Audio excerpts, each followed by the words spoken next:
Episode 110। एक अनोखी शुरुआत। SFX mobile phone rings for 2-3 seconds. Hello, कौन बोल रहा है? आदित्य, मेरी बात सुनो। मैं कौन बोल रहा हूँ इससे कुछ फर्क नहीं पड़ता। बस फर्क पड़ता है तो इस बात से कि तुम्हारी फैमिली खत्म होने वाली है। तुम्हारे दादाजी को मैं हार्ट अटैक देने वाला हूँ। तुम्हारी माँ ट्रक के नीचे आ जाएगी और तुम्हारे पापा आज ही के दिन सुसाइड करने वाले हैं। ये सब मैं तुम्हें बता रहा हूँ क्योंकि मुझे लगता है कि तुम्हें पता होना चाहिए। देख, तू जो भी है, ये फालतू की बकवास मुझसे तो मत ही करो। और ये क्या बोल रहे थे तुम? मेरे पापा तो कंपनी। हाँ, मालूम है मुझे तुम्हारे पापा कंपनी में हैं और ये भी मालूम है कि उस कंपनी के बहुत सारे लोगों के ऊपर फाइनेंशियल स्कैम का आरोप लगा है और तुम्हारे पापा स्कैम के टॉप पर है। तुम यकीन नहीं मानोगे लेकिन मैं अभी उस कंपनी के सामने खड़ा हूँ और तुम्हारे पापा सबसे ऊपर जा रहे हैं मेरे सामने। और देखो। Production note: SFX of a man falling over car and glass shatters with a थड। देखो क्या, यही कि तुम्हारे पापा मेरे सामने छत पर से नीचे कूद गए, पर तुम तो अभी मनाली में अपनी बीवी के साथ जवानी के मजे ले रहे हो। उसकी वो सुगंध और उसका वो जिस्म, वो है ही इतनी सुंदर कि कोई कैसे उसे अकेला छोड़े। लेकिन अगर पति तुम्हारे जैसा बेवकूफ हो तो फिर बात अलग है। तुम्हें उसे यूं ही अकेला छोड़कर होटल से बाहर नहीं आना चाहिए था। कौन है बे तू? Hello hello. Production note: SFX of phone getting disconnected. Phone cut चुका था। पहले तो आदित्य को लगा कि किसी ने उसके साथ मजाक किया है, पर थोड़ी ही देर बाद उसे फोन आया कि उसके पापा ने सुसाइड कर लिया और इस बात का पता चलते ही उसके दादाजी को heart attack, SFX heart rate monitor sound, आ गया। मां जब दादाजी को हॉस्पिटल ले जा रही थी तो एक ट्रक वाले ने उन्हें टक्कर, SFX एक्सीडेंट साउंड, मार दी। वो ट्रक उन्हें आधे किलोमीटर तक घसीटते ले गया जब तक मां और दादा दोनों की मौत नहीं हो गई। आदित्य ने जब ये बात सुनी तो उसके दिमाग ने काम करना बंद कर दिया। वो कहाँ जाता, कहाँ नहीं, कैसे वह चीजों को फिगर आउट करता, उसे कुछ नहीं सूझा। वो भागने लगा मानो दौड़कर ही वो घर चला जाएगा। और production note: SFX of someone falling with a loud थड। पैनिक अटैक के कारण आदित्य को ब्लैकआउट हो गया।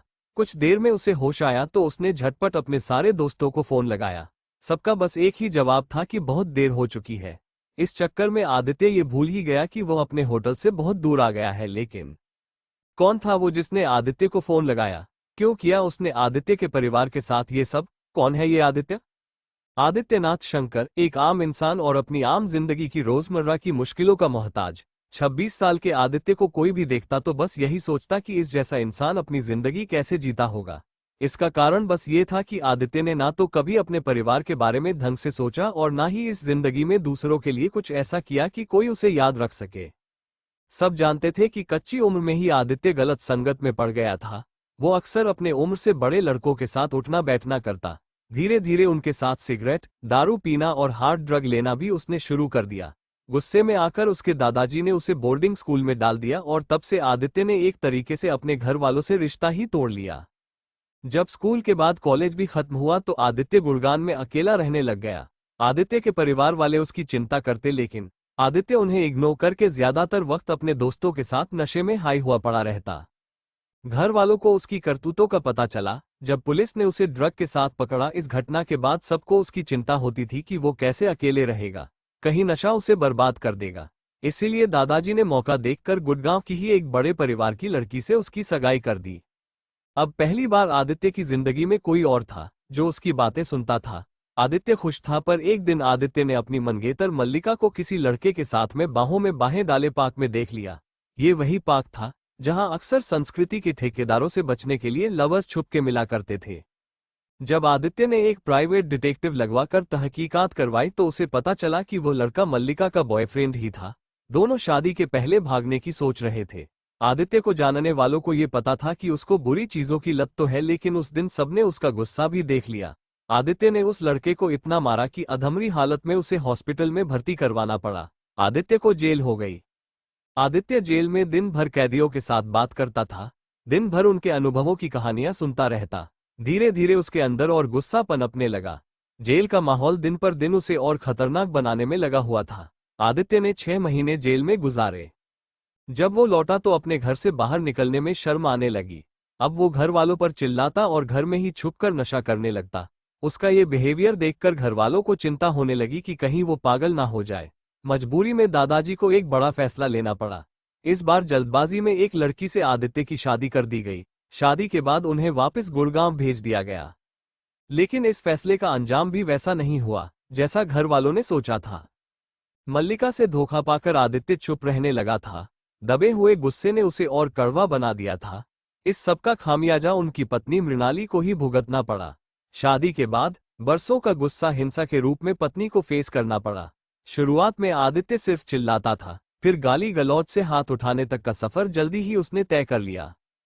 थोड़े टाइम बाद ही मृणाली ने अपने पापा की मदद से उनकी ही फार्मास्यूटिकल कंपनी ज्वाइन कर ली। वो अब बिजी रहने लगी।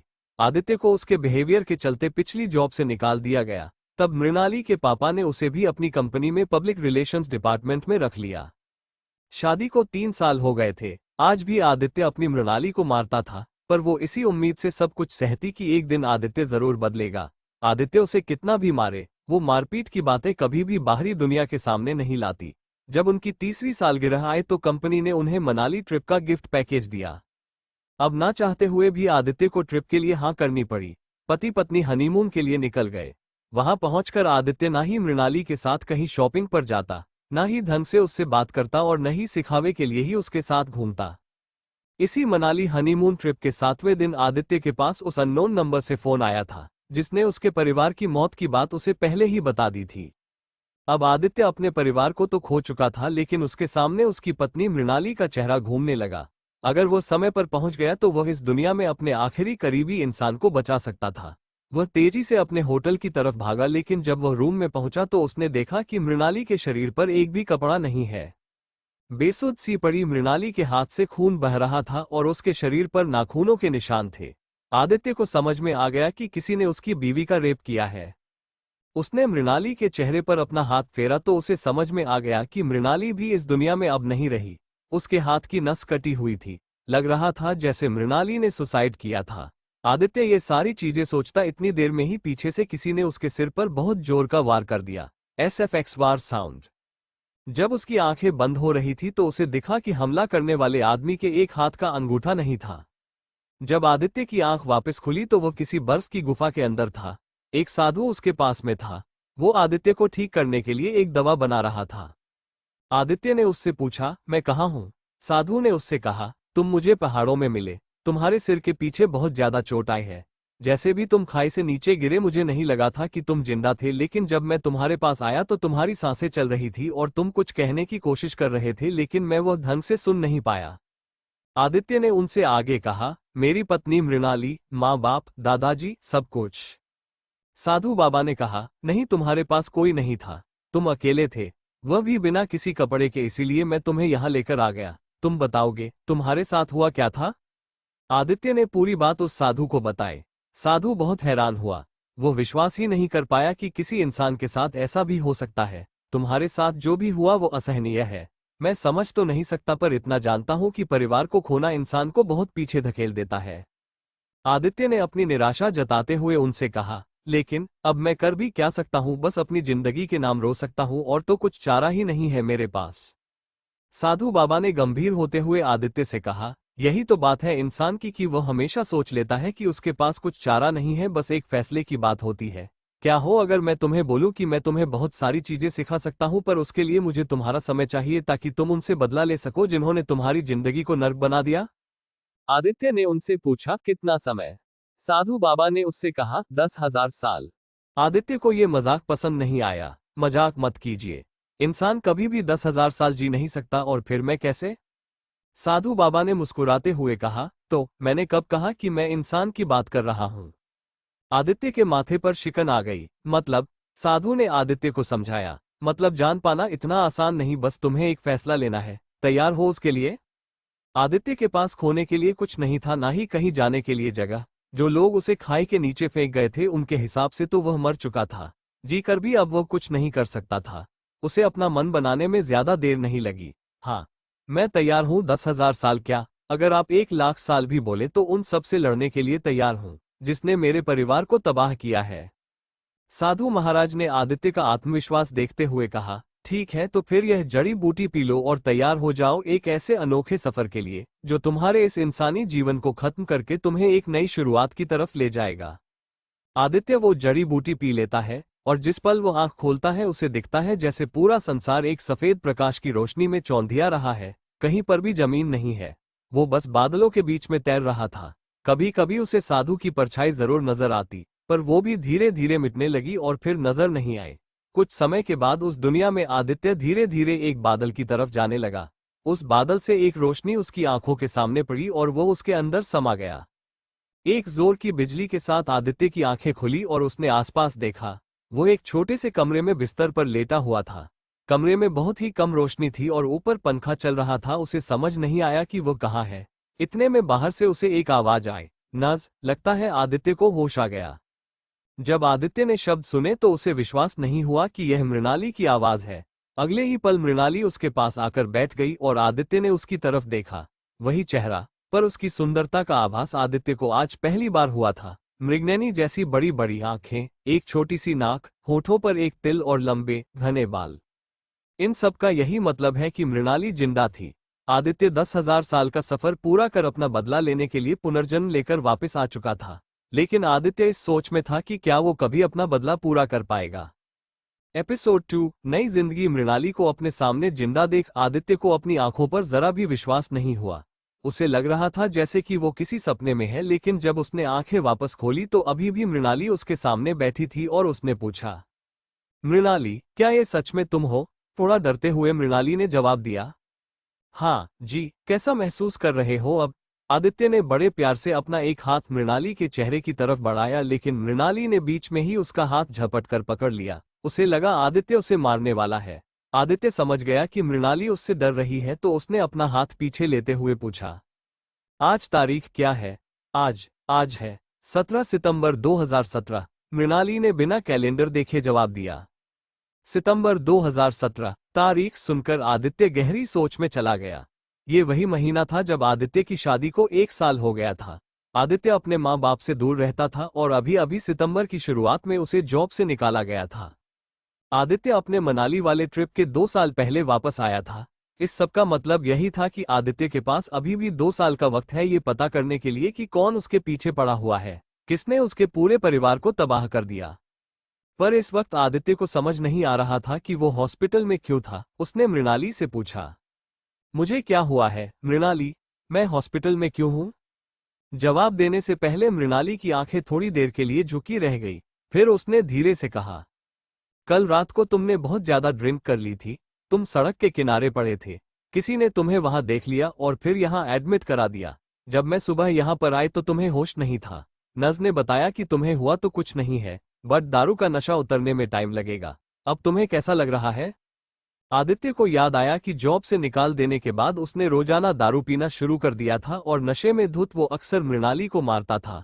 अंदर से एक गिल्ट की फीलिंग आदित्य को महसूस हुई। कहीं ना कहीं मृणाली के डरने का कारण यही है कि आदित्य पिछले कई दिनों से उसे लगातार मार ही रहा था। लेकिन फिर भी नज ने जब मृणाली को फोन करके उसे बुलाया तो मृणाली भागते हुए अपने हस्बैंड आदित्य के पास आ गई। मैं अब बिल्कुल ठीक हूँ मृणाली, तुम कैसी हो? मुझे तो कुछ नहीं हुआ, मृणाली ने सोचते हुए जवाब दिया। उसे आदित्य का इतना केयरिंग नेचर समझ नहीं आ रहा था। उसे क्या पता था कि आदित्य तो उससे 10,000 साल बाद मिल रहा है। आदित्य सोचने लगा, अगर ये बात मैंने मृणाली को बता दी तो ये जरूर यही समझेगी कि मेरा दारू का नशा अभी तक उतरा नहीं है। नहीं बता सकता मैं इसे कुछ भी। तभी मृणाली बोली, रुको, मैं डॉक्टर को बुला कर लाती हूँ। ये कहते हुए वो उस कमरे से बाहर चली गई। आदित्य उसे जाता हुआ देखने लगा। 10,000 सालों में भी आदित्य उसकी मृणाली की उस याद को अपने मन से नहीं निकाल पाया था, जो उसने उस दिन गैराज में देखी थी। लेकिन आज मृणाली को वापस देखकर मानो उसका मन बहुत खुश हो गया। आदित्य सब कुछ समझने की कोशिश कर रहा था। इसका मतलब यही है कि अपनी फैमिली बचाने के लिए अभी मेरे पास 2 साल और है। तभी मृणाली डॉक्टर के साथ अंदर आ गई।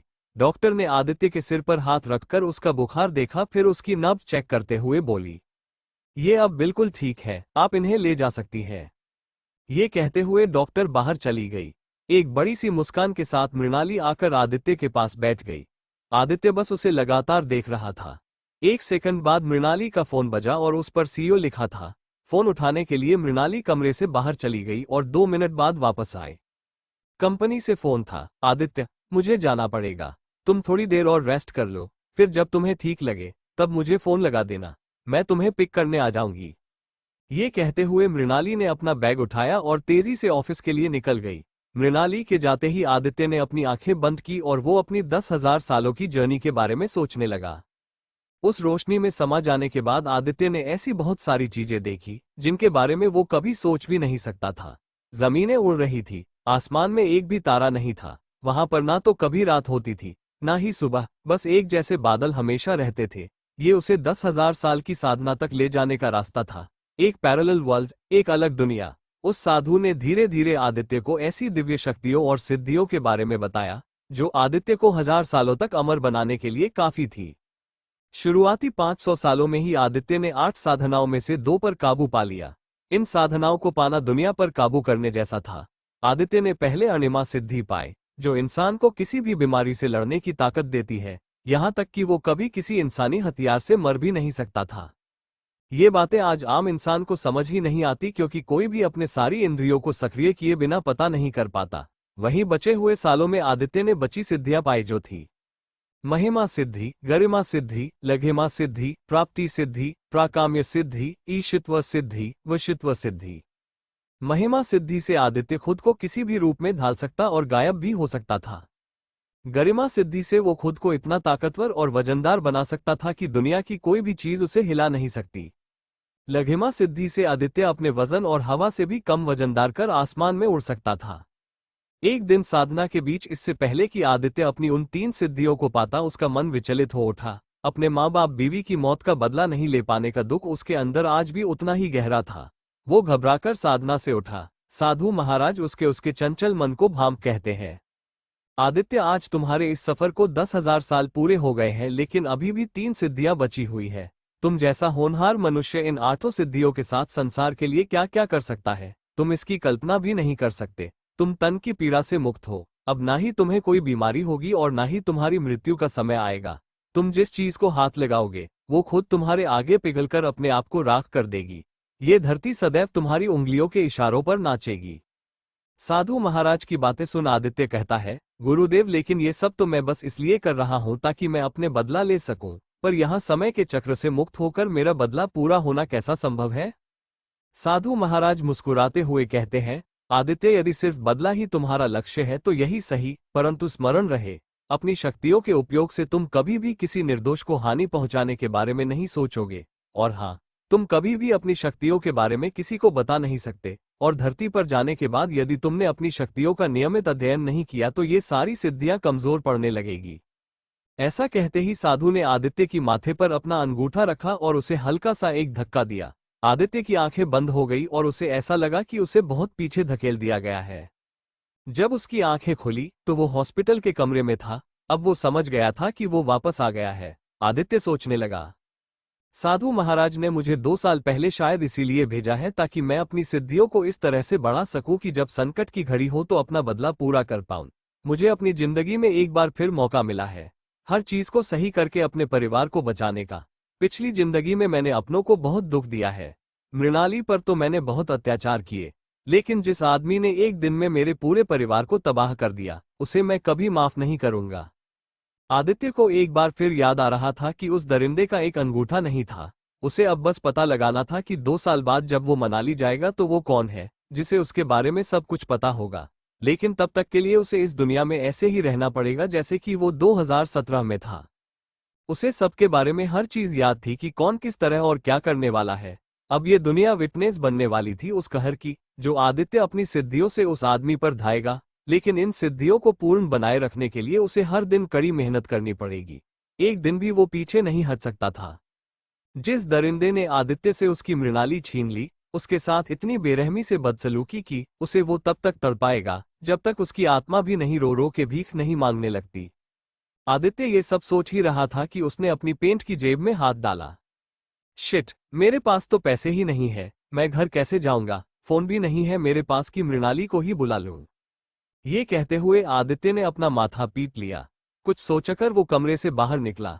हॉस्पिटल के गलियारों में चलते हुए जब वो आगे गया तो उसे एक कमरे के बाहर बहुत भीड़ नजर आई। थोड़ा और आगे जाने पर आदित्य को एक कमरे से जोर जोर से रोने की आवाजें आने लगी। वहां से गुजर रही नर्स को आदित्य ने रोकते हुए पूछा, क्या हुआ है यहाँ? सर, मैं तो अभी आई, मुझे लगता है बख्शी सर ने दम तोड़ दिया। कुछ देर आदित्य ने इस नाम के बारे में सोचा लेकिन उसे कुछ याद नहीं आया। उसने नर्स से फिर पूछा, बख्शी सर? कौन बख्शी सर? नर्स ने आश्चर्य से आदित्य की ओर देखा और कहा, तुम बख्शी सर को नहीं जानते? बख्शी सर ने शहर के कई बड़े बड़े परिवार के बच्चों को बॉक्सिंग और मार्शल आर्ट सिखाया है। वो इंडियन स्पेशल पैरामिलिट्री आर्मी के 10वें जनरल बने थे। वो तो इसके अलावा कई देशों के राजनीतिक सलाहकार भी रह चुके हैं। 20 साल तक उन देशों में से कई स्टेट्स की पॉलिटिक्स उन्होंने बदल कर रख दी। अपने यहाँ कई नेताओं के रणनीतिक सलाहकार भी रहे हैं वो। ओबरॉय, सिंघानिया, बंटी बेनीवाल, बब्बी शेख जैसे बड़े कारोबारियों की सफलता के पीछे बख्शी सर का ही हाथ है। पूरे देश में कई जगह इनके चेले हैं। अपनी सर्विस के टाइम पर इन्होंने बहुत सारी इंडियन और दूसरे कल्चर की फाइटिंग और सर्वाइवल टेक्निक्स सीखकर कई आर्मी ट्रूप्स को ट्रेनिंग दी। आज भी बड़े बड़े जनरल उनकी सुनते हैं। शहर के एमएलए या फिर किसी भी बड़े नेता के बाद ये मान लीजिए कि बख्शी सर ही सबसे ताकतवर और मोस्ट रिस्पेक्टेड पर्सन है। इनके एनजीओ और फार्मास्यूटिकल फर्म्स में बन रही दवाएं आज भी अंडर प्रिविलेज लोगों के लिए एक उम्मीद है। नज अभी भी बोल रही थी। आदित्य को बचपन का एक किस्सा याद आ गया। हाँ, आर्मी जनरल बख्शी सर का नाम मैंने सुना हुआ है। आदित्य को सोचता देख नस चुपचाप निकल गई। अगर इतने बड़े आदमी के लिए इतने सारे लोग रो रहे हैं तो जरूर इन्होंने कुछ अलग किया होगा। अगर ये मेरी पिछली जिंदगी होती तो शायद मैं कुछ नहीं कर पाता, लेकिन अब वक्त बदल चुका है, मुझे इनकी मदद करनी चाहिए। आदित्य सोचने लगा कि अब उसे क्या करना चाहिए। मैं अपनी शक्तियों से जनरल बख्शी को ठीक करने की कोशिश तो कर ही सकता हूँ। अगर मैं कामयाब हुआ तो शायद जनरल बख्शी की पहुंच का फायदा मुझे मिले और मैं अपने अंदर बरसों से जल रही बदले की आग भी शांत कर पाऊं। लेकिन अपने इस सपने को पूरा करने के लिए पहले आदित्य को बख्शी सर के कमरे में जाकर उनकी हालात का जायजा लेना होगा। पर आदित्य उस कमरे में अंदर जाएगा कैसे? एपिसोड 3 बख्शी परिवार। आदित्य ने कमरे की ओर बढ़ते हुए देखा कि कमरे के बाहर सिक्योरिटी और पुलिस के लोग खड़े हैं जो दूसरे लोगों को अंदर घुसने से रोक रहे हैं। आदित्य ये देख सोचने लगा, अनिमा सिद्धि के उपयोग से मैं सिर्फ अपनी नहीं बल्कि दूसरों की जान बचा सकता हूँ। बस एक बार मुझे अंदर जाने का मौका मिल जाए तो मैं बख्शी सर की हालत का जायजा ले सकता हूँ और सब कुछ ठीक रहा तो उन्हें बचा भी सकता हूँ, लेकिन मैं अंदर जाऊंगा कैसे? तभी अचानक हॉस्पिटल के कॉरिडोर में हलचल हुई।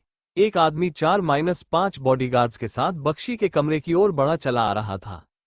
ये कोई और नहीं बल्कि शहर के एमएलए का पीए था। उसे देख पुलिस वालों ने जल्दी से बख्शी के कमरे का दरवाजा खोला और देखते ही देखते मौका पाकर आदित्य भी उन्हीं में शामिल होकर कमरे के अंदर दाखिल हो गया। कमरे का माहौल काफी गमगीन था। आदित्य की नजर पहले बिस्तर पर लेटे हुए जनरल बख्शी पर गई। बिस्तर के पास जनरल बख्शी की 20-22 साल की पोती उनका हाथ थामे रो रही थी। उसकी आंखें रो रो कर लाल हो चुकी थी। जनरल बख्शी के हाथ पर उसकी पकड़ इतनी मजबूत थी मानो वो बख्शी की आत्मा को शरीर से बाहर ही नहीं जाने देना चाहती। Production note: need footsteps SFX। वहीं कुछ दूरी पर अधेड़ उम्र की जनरल बख्शी की बहू खड़ी थी। धीमी आवाज में वो बेटी को चुप करवा रही थी। आदित्य ने बाकी कमरे में नजर दौड़ाई। वो कमरा कई सारे लोगों से भरा हुआ था। सबके कपड़े साफ और खुशबूदार थे। अगर किसी की आंखें बंद करके भी इस कमरे में लाया जाए तो इन लोगों की आवाजों और खुशबू से वो बता देगा कि ये किसी रईस का जनाजा है। आदित्य ने जनरल बख्शी की तरफ देखा। उनकी आंखें बंद थीं। उन पर कसाव नजर आ रहा था, मानो वो अब कभी नहीं खुलेंगी। दाढ़ी उनकी बड़ी हुई थी और चेहरे पर पीलापन था। उनके चेहरे की हड्डियां जैसे चेहरे के मांस से बाहर निकलने को बेकरार थीं। वो चेहरा पूरी तरह से सूख गया था। एक भी भाव स्पष्ट नहीं था और वो सांस ले रहे हैं या नहीं ये भी उनकी नाक से पता नहीं चल पा रहा था। उन्हें देखकर कोई भी कह सकता था कि वो अब जिंदा नहीं बचने वाले। एमएलए का पीए डॉक्टर के पास खड़ा था और वो धीरे धीरे डॉक्टर से कुछ कह रहा था। आदित्य ने कान लगाकर उसको ध्यान से सुनना शुरू कर दिया। डॉक्टर ईरानी, अब आप जो भी चमत्कार कर सकते हैं कीजिए। सीएम साहब ने खुद हाथ जोड़कर आपसे गुजारिश की है, कम से कम 3 महीने बख्शी सर को जिंदा रख लीजिए। स्टेट इलेक्शन आने वाले हैं। ऑपोजिशन और निर्दलीय उम्मीदवारों को हमारे साथ लाने में इनकी बहुत जरूरत पड़ने वाली है। अगर ये नहीं रहे तो ये इलेक्शन हम कभी नहीं जीत पाएंगे। आप देश के बेस्ट डॉक्टर हैं, कुछ ना कुछ करके इन्हें बचा लीजिए। हमें आप पर पूरा भरोसा है। Note for VOA, need whispering voice tone. PA की बातें सुनते हुए कोने में खड़े डॉक्टर ने हाथ जोड़ते हुए थोड़े जोर से कहा, यादव जी, देखिए, बाहर से बख्शी सर के शरीर का हर अंग सही है पर बीमारी उनके शरीर में अंदर तक फैल गई है। इस कारण एक के बाद एक बॉडी ऑर्गन्स फेल होने लगे हैं आई एम सॉरी टू से, पर अब उन्हें बचाने का कोई रास्ता नहीं है। डॉक्टर ईरानी की ये बातें सुनकर पूरे कमरे में बेचैनी की लहर दौड़ गई।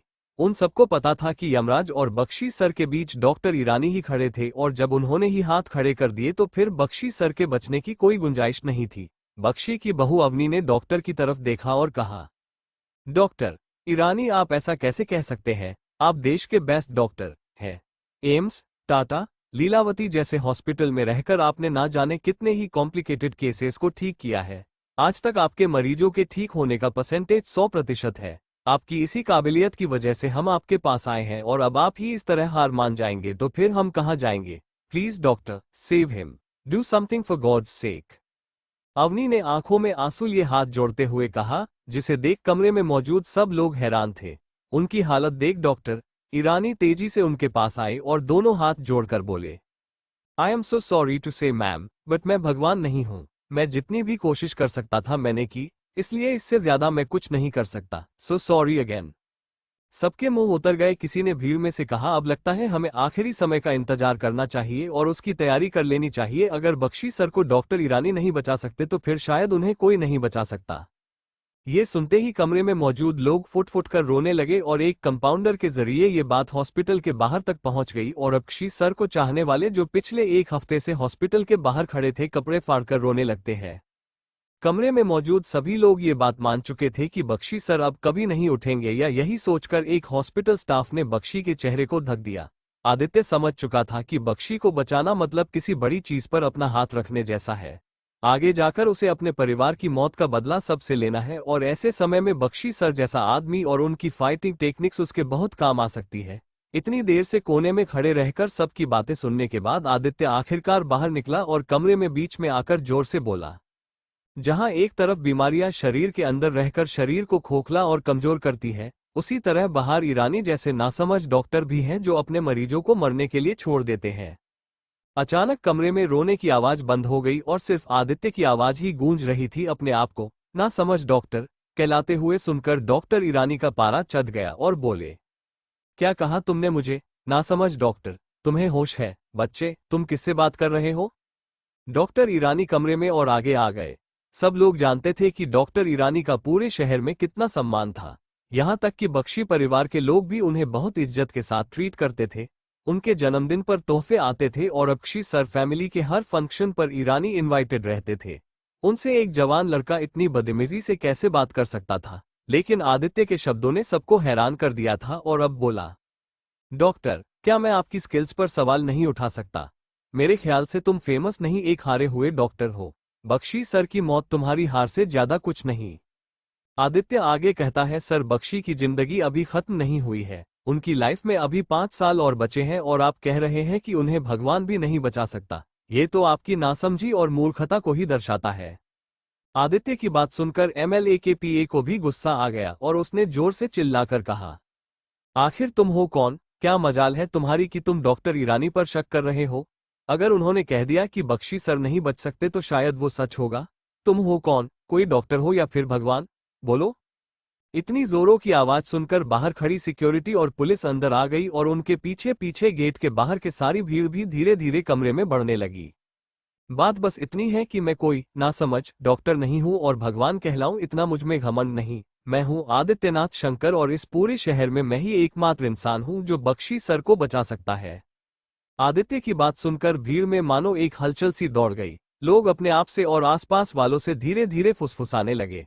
पीए ने सिक्योरिटी से उसी आवाज में बोला, इसे बाहर ले जाओ और अरेस्ट कर लो। लेकिन इससे पहले कि आदित्य को सिक्योरिटी छुए, अवनी ने धीरे से अपनी आवाज उठाते हुए बोला, मैं नहीं जानती कि तुम कौन हो, लेकिन अगर तुम्हारी बात में 1% का भी सच है तो मैं जरूर चाहूंगी कि तुम कोशिश करो उन्हें बचाने की, क्योंकि अगर ये बच गए तो बख्शी परिवार हमेशा ही तुम्हारा आभारी रहेगा और तुम्हारे एहसान को कभी नहीं भुला पाएगा।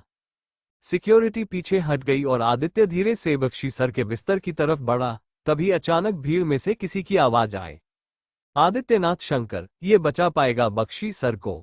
अरे भाई, अब किसी को क्या पता कि ये तो हमेशा नशे में ही रहता है और नशे में ही ऐसी उटपटांग बातें करता रहता है। आदित्य बीच में ही रुक गया और उसने पलटकर भीड़ की तरफ देखा। सूट के कॉलर को ठीक करते हुए निखिल अग्रवाल भीड़ में से बाहर आया।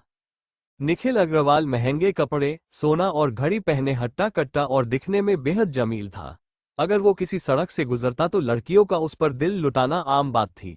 निखिल सिंघानिया फैमिली के काफी क्लोज था, जिनकी कंपनी में आदित्य काम करता था और जहां उसके झगड़े और बिहेवियर को देखकर उसे अभी अभी निकाला गया था। जिस तरह उसने आगे आकर आदित्य को देखा, मानो वो आदित्य को दूध में से मक्खी की तरह निकालकर बाहर फेंक देगा। आदित्य ने निखिल की तरफ देखते हुए कहा, निखिल अग्रवाल, सही पहचाना तुमने। याद है, मैंने कहा था दुश्मन हमेशा मिलते हैं। कमरे के बाहर भीड़ का जमावड़ा बढ़ने लगा और ऐसा लग रहा था मानो सिटी हॉस्पिटल के तीसरे माले पर कोई फिल्म की शूटिंग चल रही हो। आदित्य को याद था कि पिछली जिंदगी में वो इंसान निखिल ही था जिसने एक पार्टी के दौरान नशे की हालत में उसे बियर में कुछ मिलाकर पिलाया था, जिसकी वजह से उसके दिमाग में क्लॉटिंग्स हो गई और पागल जैसा बर्ताव करने लगा, जिसकी वजह से उसे कंपनी से भी निकाल दिया गया। निखिल किसी चालक लोमड़ी से कम नहीं था, जो चेहरे पर तो बहुत मीठा बोलता था लेकिन पीठ पीछे खंजर घोंकने में भी परहेज नहीं करता था। निखिल की बात सुनकर अवनी ने परेशान होते हुए निखिल से पूछा, निखिल, क्या तुम सच में इस आदमी को जानते हो? ये जो भी कह रहा है वो सच कह रहा है? मुझे कुछ समझ नहीं आ रहा कि ये क्या ड्रामा चल रहा है। जी हाँ मिस बख्शी, मैं सच कह रहा हूँ। ये आदमी सच में पागल है। इसने कुछ टाइम पहले बहुत सारी शराब पी ली थी, जिसके बाद इसका ब्रेन डैमेज हो गया और उसके बाद से ही ये पागलों जैसी हरकतें करने लगा। इसने कई बार खुद को घर में आग लगाने की भी कोशिश की। ये सनकी, खूनी और एक दरिंदे से कम नहीं है। ये बख्शी सर को नहीं बचा सकता। डॉक्टर ईरानी का गुस्सा अभी तक ठंडा नहीं हुआ था और जैसे ही उन्हें पता चला कि आदित्य इतनी देर से बकवास कर रहा है, उन्होंने आदित्य को दरवाजे की तरफ इशारा करते हुए जोर से चिल्लाते हुए कहा, it means this fool is wasting our time. तुम तो शक्ल से ही शराबी दिखते हो। दफा हो जाओ यहाँ से और फिर कभी इस हॉस्पिटल के आसपास भी दिखाई दिए तो अरेस्ट करवा दूंगा। फिर मिस्टर बख्शी का तो पता नहीं, लेकिन जेल में तुम खुद को नहीं बचा पाओगे, समझे? Now get lost. डॉक्टर, मुझे पागल या बच्चा कहने से आपकी नाकामयाबी को मत छुपाओ। मुझे जेल से डर नहीं लगता। इस शहर में या इस दुनिया में ऐसी कोई जेल नहीं है जो मुझे बंद रख सके। मैं आजाद हूं, तुम सबसे ज्यादा। एमएलए का पीए इन सारी बातों को सुनकर पुलिस की तरफ इशारा करता है और पुलिस वाले धीरे धीरे करके आदित्य की तरफ बढ़ते हैं। वो आदित्य को चारों ओर से पकड़ लेते हैं और उसे घसीटकर कमरे से बाहर निकलने वाले होते हैं। अपने आप की बेइज्जती देखकर आदित्य को गुस्सा आता है, लेकिन वो सोचता है कि क्या अपनी शक्तियों का इस्तेमाल करना चाहिए और दिखा देना चाहिए इस दुनिया को कि वो कितना ताकतवर है, या फिर वो बस लोगों की नजरों में पागल बनना ही सही समझेगा। एपिसोड 4 मौत को हराना। आदित्य डॉक्टर ईरानी और निखिल की बात सुनकर सोचने लगा कि क्या उसे अपनी शक्तियों का इस्तेमाल करना चाहिए। आदित्य के डिसीजन से पहले बख्शी के सिरहाने बैठी उनकी पोती अनामिका उसकी तरफ बढ़ती है और हाथ जोड़कर रूंधे गले से कहती है, प्लीज मेरे दादाजी को बचा लो। I beg you, please. अगर तुम सच कह रहे हो तो आई डोंट केयर, फिर ये लोग तुम्हें कुछ भी बोले। I believe you and I know कि अगर तुम इतने कॉन्फिडेंस से कह रहे तो जरूर तुम बचा ही पाओगे। प्लीज मेरे दादाजी को जल्दी से ठीक कर दो प्लीज। सिक्योरिटी, इन्हें छोड़ दो। अनामिका ने सिक्योरिटी को ऑर्डर दिया और सिक्योरिटी ने हाथ आदित्य से हटा लेते हैं। आदित्य को नहीं पता था कि अनामिका बख्शी फैमिली में नई जनरेशन की फर्स्ट लेडी है और इसी वजह से निखिल उसे पाना चाहता था। आदित्य ने जब अनामिका की तरफ गौर से देखा तो उसकी बड़ी आंखें और चेहरे पर शांति मृणाली से काफी मिलती जुलती नजर आई। अनामिका को हाथ जोड़ते देख आदित्य को उसमें मृणाली की झलक दिखी कि किस तरह मृणाली ने भी कई बार बिना अपनी गलती के आदित्य के सामने हाथ जोड़े थे और फिर उसे तरस आ गया। अनामिका को ऐसे देख निखिल और गुस्सैल हो गया, पर वो कुछ नहीं कर पाया। अनामिका की बातें सुनकर अवनी ने डॉक्टर ईरानी से कहा, डॉक्टर ईरानी, क्या आप इसे एक मौका दे सकते हैं? मैं नहीं चाहती विनोद के आने से पहले पापा को कुछ हो। अगर ये सच कह रहा है तो हमें देखना चाहिए कि ये करता क्या है। विनोद बख्शी सर का दूसरा बेटा था और अवनी उसकी पत्नी थी। विनोद अपने फादर की तरह ही आर्मी में जनरल के तौर पे देश सेवा कर रहा था। जब उसे बख्शी सर की खबर मिली तो उसने अपनी यूनिट से छुट्टी ले ली और फौरन घर के लिए निकल पड़ा, लेकिन उसे आने में थोड़ा टाइम और लगने वाला था। अनामिका और अवनी की बातें सुन डॉक्टर ईरानी को बहुत एम्बेरसमेंट फील हुई और उन्होंने भारी मन से कहा, देखो अवनी, ये आपका फैमिली मैटर है। अगर आपकी बेटी और आप इसकी बातों से राजी हैं तो मुझे कोई प्रॉब्लम नहीं। इतना कहने के बाद डॉक्टर ईरानी ने उसी एम्बेरसमेंट के साथ आदित्य से कहा, बच्चे, अगर आज तुमने इन्हें जिंदा कर दिया तो मैं खुद अपने हाथों से तुम्हें चाय बिस्कुट खिलाऊंगा। इतना ही नहीं, मैं तुम्हारे पांव धोकर पानी भी पीऊंगा।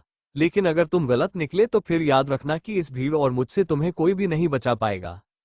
डॉक्टर ईरानी की ये बात सुनकर वहां मौजूद भीड़ ने पूरी उम्मीद के साथ जोर जोर से चिल्लाना शुरू कर दिया और सब लोग तालियां बजाने लगे।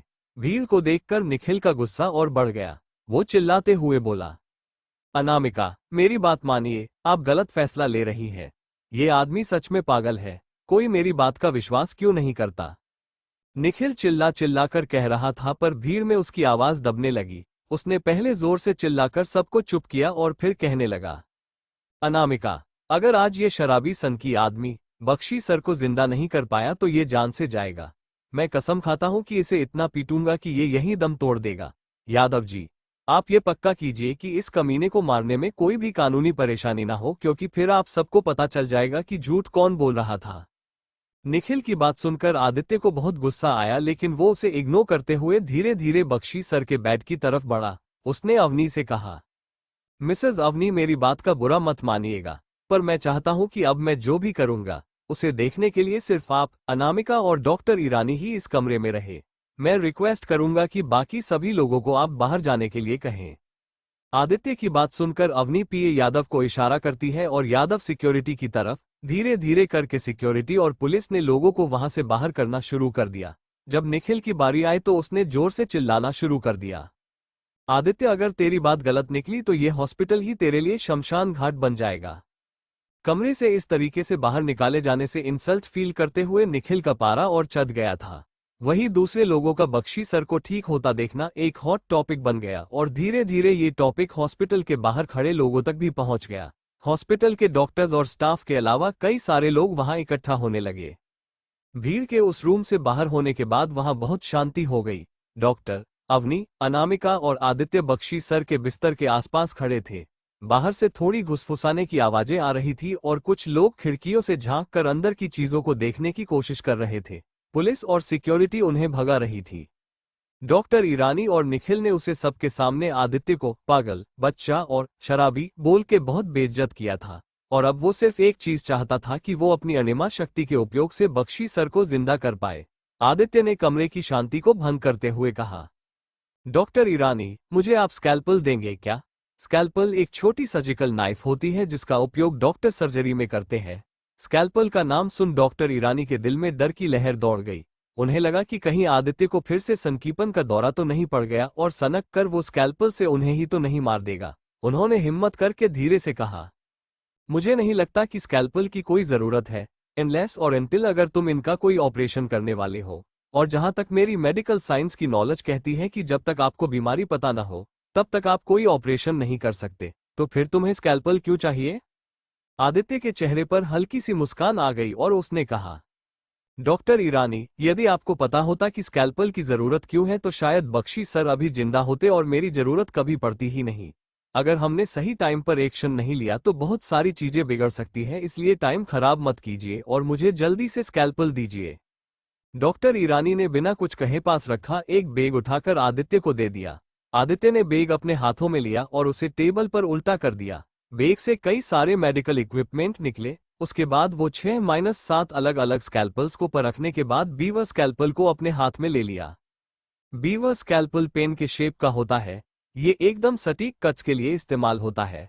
आदित्य को अब अपना चाकू मिल चुका था। उसने चाकू को अपने माथे से लगाया और कुछ देर के बाद अपने सीधे हाथ की उंगली में एक कट लगाया। ये देख डॉक्टर ईरानी की आंखें बड़ी हो गई और वो कमरे में गुस्से से यहां वहां घूमने लगे। बड़बड़ाते हुए वो कहने लगे, अवनी जी, ही हैज गॉन क्रेजी। मैं कहता हूं कि आप इसे जल्दी से रोक लीजिए, वरना कुछ भी हो सकता है और अगर कुछ गलत हुआ then I am not responsible that. Avni ने डॉक्टर को इग्नोर करते हुए आदित्य के एक्शंस पर ध्यान देना शुरू किया। आदित्य ने टेबल पर रखा हुआ एक कटोरा उठाया और उसमें उंगली से गिर रहे खून को इकट्ठा करने लगा। खून कटोरे में इकट्ठा होते ही गाढ़ा होने लगा। कुछ देर बाद जैसे ही आदित्य की उंगली से खून बहना बंद हुआ, आदित्य ने उस कटोरे को अपने हाथों में लिया और अपने मुंह के पास लाकर धीरे से उसमें कुछ मंत्र फुसफुसाने लगा। मंत्र को खत्म कर उसने कटोरे में एक फूंक मारी। इसके बाद आदित्य ने खून कटोरी को उठाया और बख्शी के ऊपर डली सफेद चद्दर पर छिड़क दिया। कुछ देर में चद्दर पर गिरे हुए खून का रंग बदलकर धीरे धीरे नीला होता गया। इसके बाद कटोरे में रखा खून और गाढ़ा होकर एक शेप लेने लगा। ये शेप दिखने में एक साधु जैसा नजर आ रहा था। उसके आसपास धुआं होने लगा। ये सब कुछ कटोरे के अंदर हो रहा था। इसे देख डॉक्टर ईरानी बौखला गया और बोला, जिस बीमारी का पता मेडिकल साइंस नहीं कर पाई, ये बेवकूफ उसे अपने जादू टोने से ठीक करने की कोशिश कर रहा है। अरे ये सब जादू टोने 200 साल पहले फेल हो चुके तरीके हैं। ये पागल आदमी भूल गया है कि हम 21st सेंचुरी में जी रहे हैं। जादू टोने से बख्शी सर को जिंदा नहीं कर सकते, ये सब करना बेकार है, इम्पॉसिबल है। मुझे सिक्योरिटी को बुला चाहिए। अवनी ने डॉक्टर ईरानी को हाथ से रुकने का इशारा किया। उसकी आंखें आदित्य पर टिकी हुई थी। आदित्य ने अब उस चद्दर की ओर घर कर देखा और कुछ मंत्र बड़बड़ाने लगा। डॉक्टर ईरानी उसे बहुत ध्यान से देखते, लेकिन आदित्य का ध्यान बिल्कुल भी नहीं भटका। जब मंत्र खत्म हुए तो उसने जोर से चिल्लाते हुए आखिरी मंत्र बोला, अहम सर्वम विजयी भवः। ऐसा कहकर आदित्य बख्शी सर के पांव के पास गया और चद्दर को पकड़कर बहुत धीरे और आराम से अपनी ओर खींचने लग। जैसे जैसे चद्दर सिर से नीचे आने लगी, उसका रंग नीला होने लगा। वहीं बख्शी सर के शरीर से रूखापन भी हटने लगा। लग रहा था कि चद्दर का नीला रंग बख्शी सर के अंदर से निकल रहा था। चद्दर उनके पांव तक आई और फिर आदित्य ने उसे अपने हाथ में आराम से घड़ी करके एक तरफ रख दिया। कमरे में सभी की सांसें थम गई और सब एकटक बख्शी सर को देखने लगे। ये एक ऐसा मोमेंट था जो शायद ही किसी को इस जिंदगी में देखने को मिलता है। यही वजह थी कि आदित्य के अलावा किसी को भी कुछ समझ नहीं आया। अनामिका ने अपनी मां के हाथ को पकड़ लिया और डॉक्टर ईरानी ने भी एक कदम पीछे ले लिया। आदित्य ने अब टेबल पर पड़े एक लाइटर को उठाया और उसे अपने हाथ को ऊंचा करके कमरे में लगे इमरजेंसी वाटर शावर की ओर इशारा करने लगा। कुछ आधे मिनट के बाद लगे फायर शावर चालू हो गए और कमरे के अंदर तेज बारिश शुरू हो गई। आदित्य का ध्यान इन सब से बिल्कुल नहीं भटका। वो अभी भी चद्दर को बड़े ही सलीके से पकड़े हुए था। फिर उसने अपने हाथ उठाकर चद्दर को इमरजेंसी वाटर शावर के बिल्कुल नीचे रख दिया ताकि पूरी चद्दर गीली हो पाए।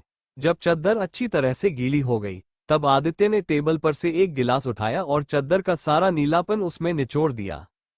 इन सारी चीजों को देखकर डॉक्टर ईरानी सोचने लगे कि क्यों ही उन्होंने कमरे में रुकने की सोची। जब समय ठीक था तभी उन्हें वहां से निकल जाना चाहिए था। वो आदित्य को देख रहे थे जो पूरा जोर लगाकर चद्दर को गिलास में निचोड़ रहा था।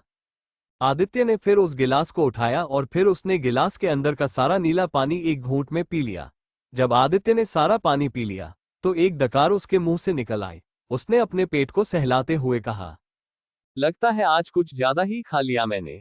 इसके बाद आदित्य ने लगातार 5-6 डकार एक साथ ली। डॉक्टर ईरानी और बख्शी सर के परिवार को आदित्य पागल नजर आ रहा था, लेकिन ऐसा नहीं था। साइंस ये मानता है कि हर चीज के अंदर एनर्जी का हाई फ्लो होता है और इंसान भी एनर्जी से ही बना है। आदित्य ने 10,000 साल की साधना में अपनी एनर्जी के पीक लेवल को अचीव कर अपनी सारी इंद्रियां सक्रिय कर ली थी और अब वो दूसरों से उनकी एनर्जी भी ले सकता है, जिसे ऊर्जा एकत्रित शक्ति भी कहते हैं। आदित्य की साधनाएं इतनी सक्षम थी कि वो हर तरह की नेगेटिव एनर्जी को पॉजिटिव बना सकता है। अब आदित्य, डॉक्टर ईरानी, अवनी और अनामिका की निगाहें बख्शी सर को देखने लगी। कुछ देर तक ऐसा लग रहा था मानो कुछ असर नहीं हुआ। तभी अचानक से बख्शी सर की आंखें खुली और सब हैरान रह गए। एपिसोड 5 जनरल रामकृष्ण से दोस्ती। कमरे के बाहर खड़ी भीड़ में बातें अभी भी इधर उधर उड़ रही थी। लोग एक दूसरे से पूछ रहे थे कि क्या आदित्य ने बख्शी सर को ठीक कर दिया, या फिर जैसा कि निखिल कह रहा था उसी तरह आदित्य बस एक पागल है। उनकी बातें सुनकर निखिल को अपने आप पर गुरूर हो रहा था और साथ ही साथ आदित्य पर गुस्सा भी आ रहा था। वो खुद से बड़बड़ाने लगा, ये पागल आदित्य पहले ही मेरी लाइफ में बहुत टांग अड़ा चुका है, लेकिन अब मैं इसे ऐसा नहीं करने दूंगा। अगर आज बख्शी सर ठीक नहीं हुए तो यकीनन इस पागल की मौत आज तय है। धीरे धीरे कमरे के बाहर का शोर बढ़ने लगा। सब लोग बस यही सोच रहे थे कि अंदर हुआ क्या। वहीं कमरे के अंदर बख्शी सर ने अपने आसपास देखा और फिर वो उठकर बिस्तर पर बैठ गए, जैसे उन्हें कुछ हुआ ही नहीं हो। उन्होंने हंसते हुए कहा, तुम में से कोई भी यकीन नहीं करेगा कि मैंने अभी जस्ट यमराज को देखा।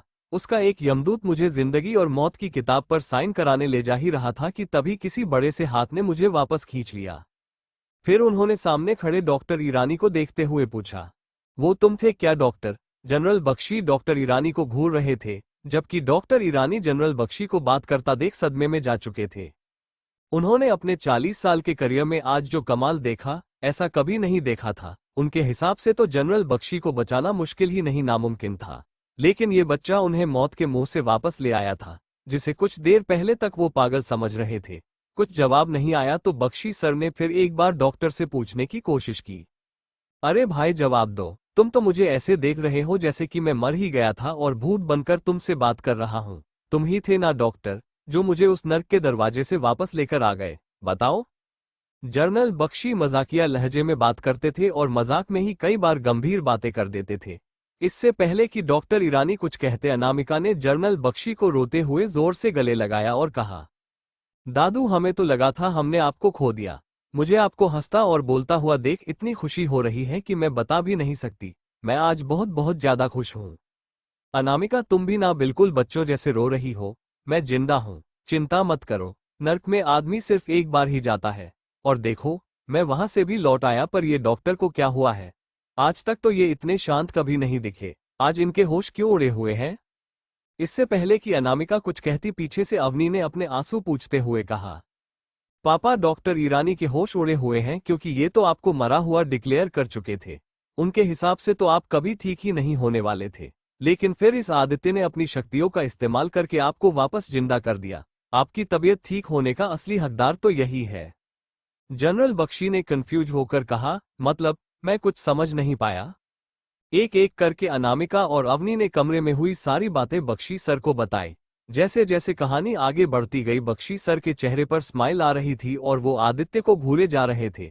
कहानी खत्म हुई और आदित्य तो जैसे बख्शी परिवार के लिए भगवान जैसा बन गया। बख्शी सर ने अपनी चमकती हुई आंखों से आदित्य को देखते हुए कहा, ये जितनी भी बातें इन दोनों ने मुझे अभी बताई है, इनमें से एक को भी मैंने अपनी आंखों से तो नहीं देखा, पर मैं इतना कह सकता हूं, जिस यमदूत को मैंने अभी देखा था वो बिल्कुल असली था, और इसीलिए मैं मानता हूं कि तुम ही मेरे जीवन दाता हो, आदित्य।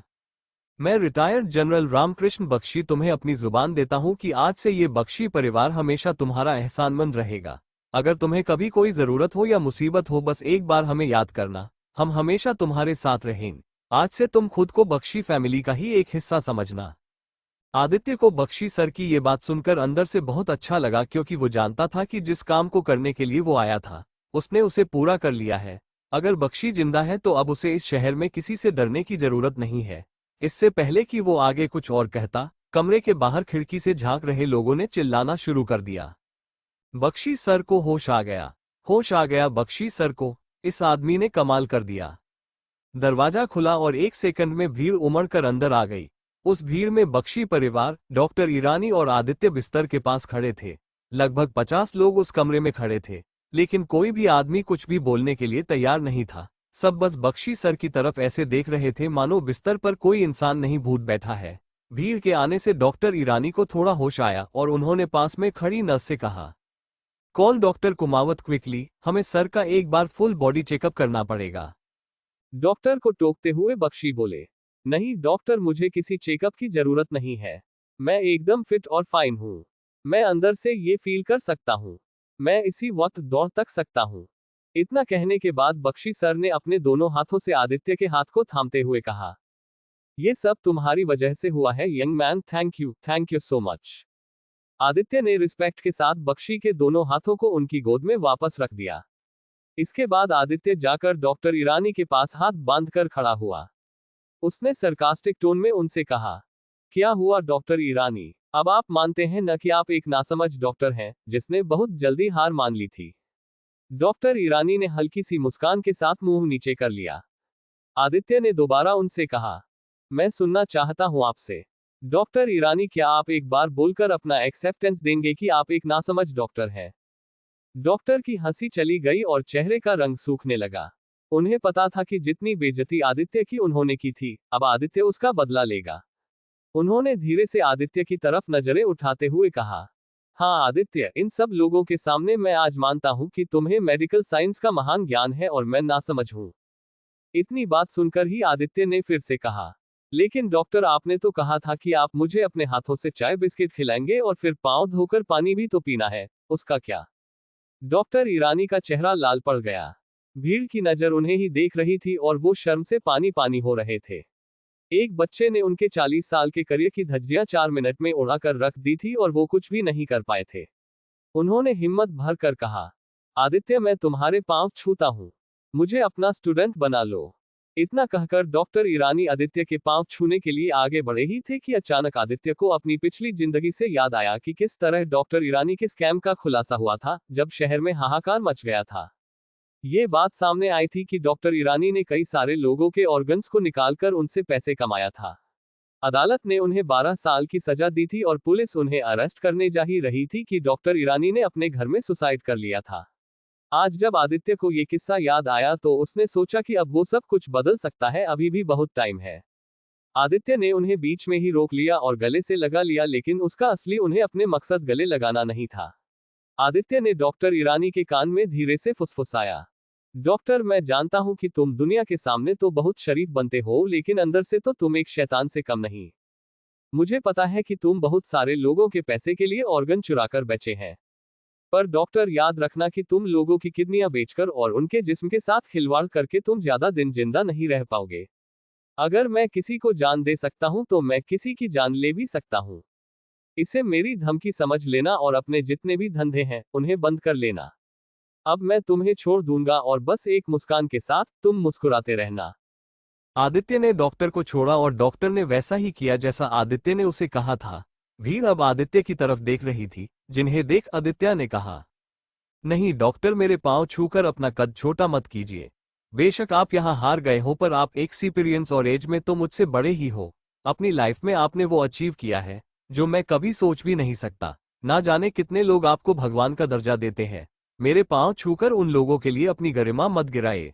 बस अगली बार अपने ईगो को जरा नीचे रखकर एक पेशेंट की भलाई के बारे में पहले सोचिएगा। आदित्य के चेहरे पर अब मुस्कान आ गई थी।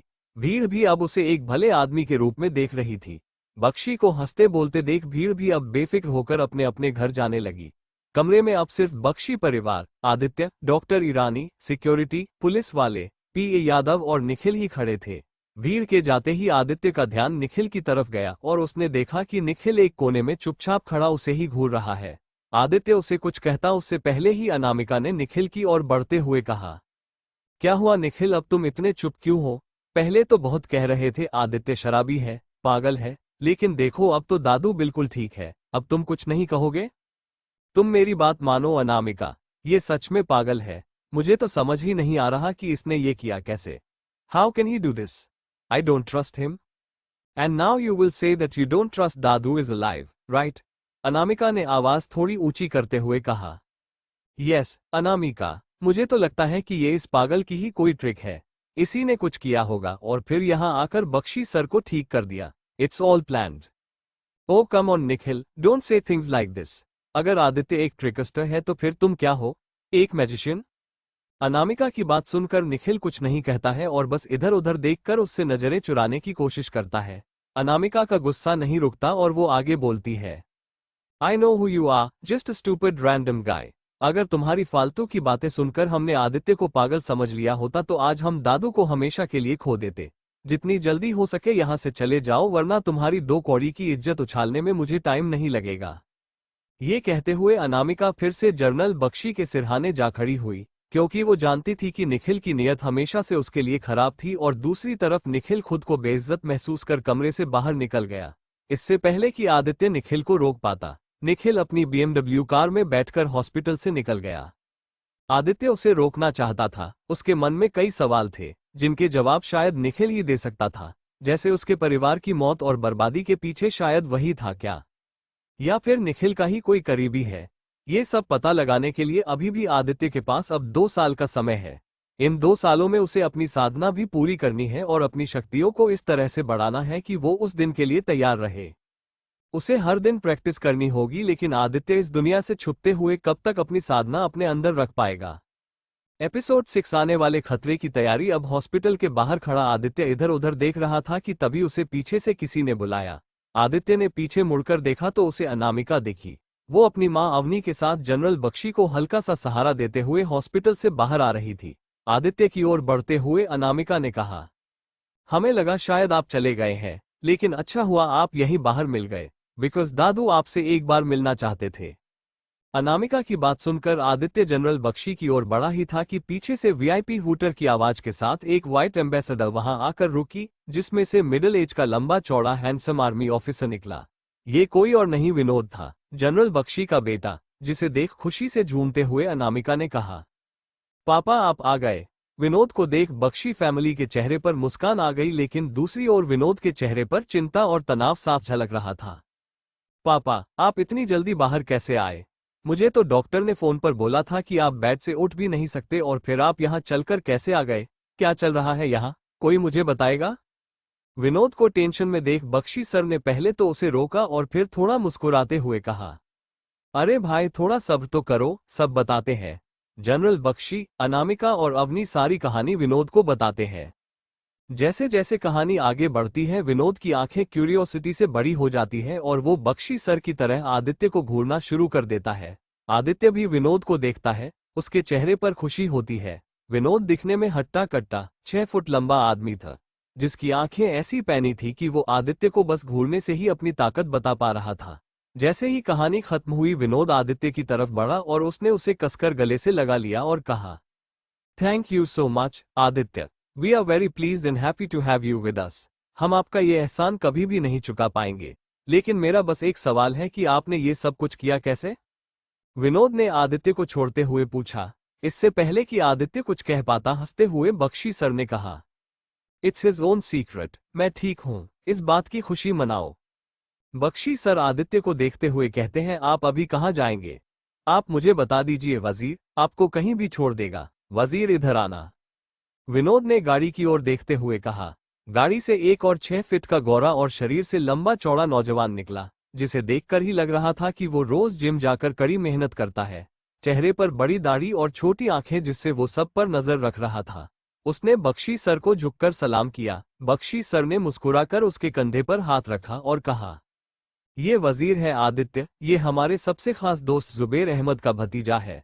वजीर, आज से तुम आदित्य को भी हमारी फैमिली की तरह ट्रीट करोगे। अभी इन्हें अपनी गाड़ी में बैठा लो और जहां पर भी इन्हें जाना है वहां इन्हें ड्रॉप करके आ जाओ। जाओ।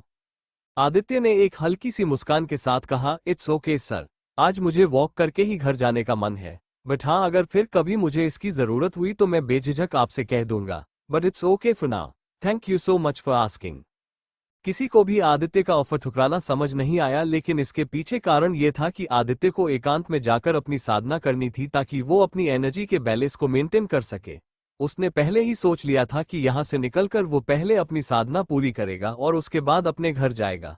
आदित्य ने अलविदा कहने के लिए हाथ आगे बढ़ाया, लेकिन तभी जनरल बख्शी ने कहा, आदित्य, मैं आपको कुछ पैसे देना चाहता हूँ, प्लीज मना मत करना। ये कोई मुआवजा नहीं है, बस मेरी तरफ से एक छोटी सी भेंट है। आप हमारे साथ नहीं आ रहे तो इन पैसों से ही अपने लिए कुछ ले लें, क्योंकि आपको अगर कुछ भी नहीं दिया तो मुझे बड़ा रिग्रेट होगा। जनरल बख्शी के ये कहते ही अवनी ने अपने पस में से 500 के नोट का एक बंडल निकालकर आदित्य को थमा दिया। आदित्य ने पहले मना किया, तभी उसे याद आया कि साधना के बाद उसे घर भी जाना है, जिसके लिए ना तो उसके पास पैसे हैं और ना ही फोन जिससे वो मृणाली से कांटेक्ट कर सके। थोड़ा सोच समझकर सिर खुजाते हुए आदित्य ने कहा, बख्शी सर, इसमें से आप मुझे सिर्फ 500 रुपये दे दीजिए ताकि मैं ठीक से अपने घर तक पहुंच जाऊं। जनरल बख्शी ने एक दो बार आनाकानी की, फिर आखिर में आदित्य की बात मान ली और नोट के बंडल में से एक नोट निकालकर बाकी सब अवनी को पकड़ा दिए।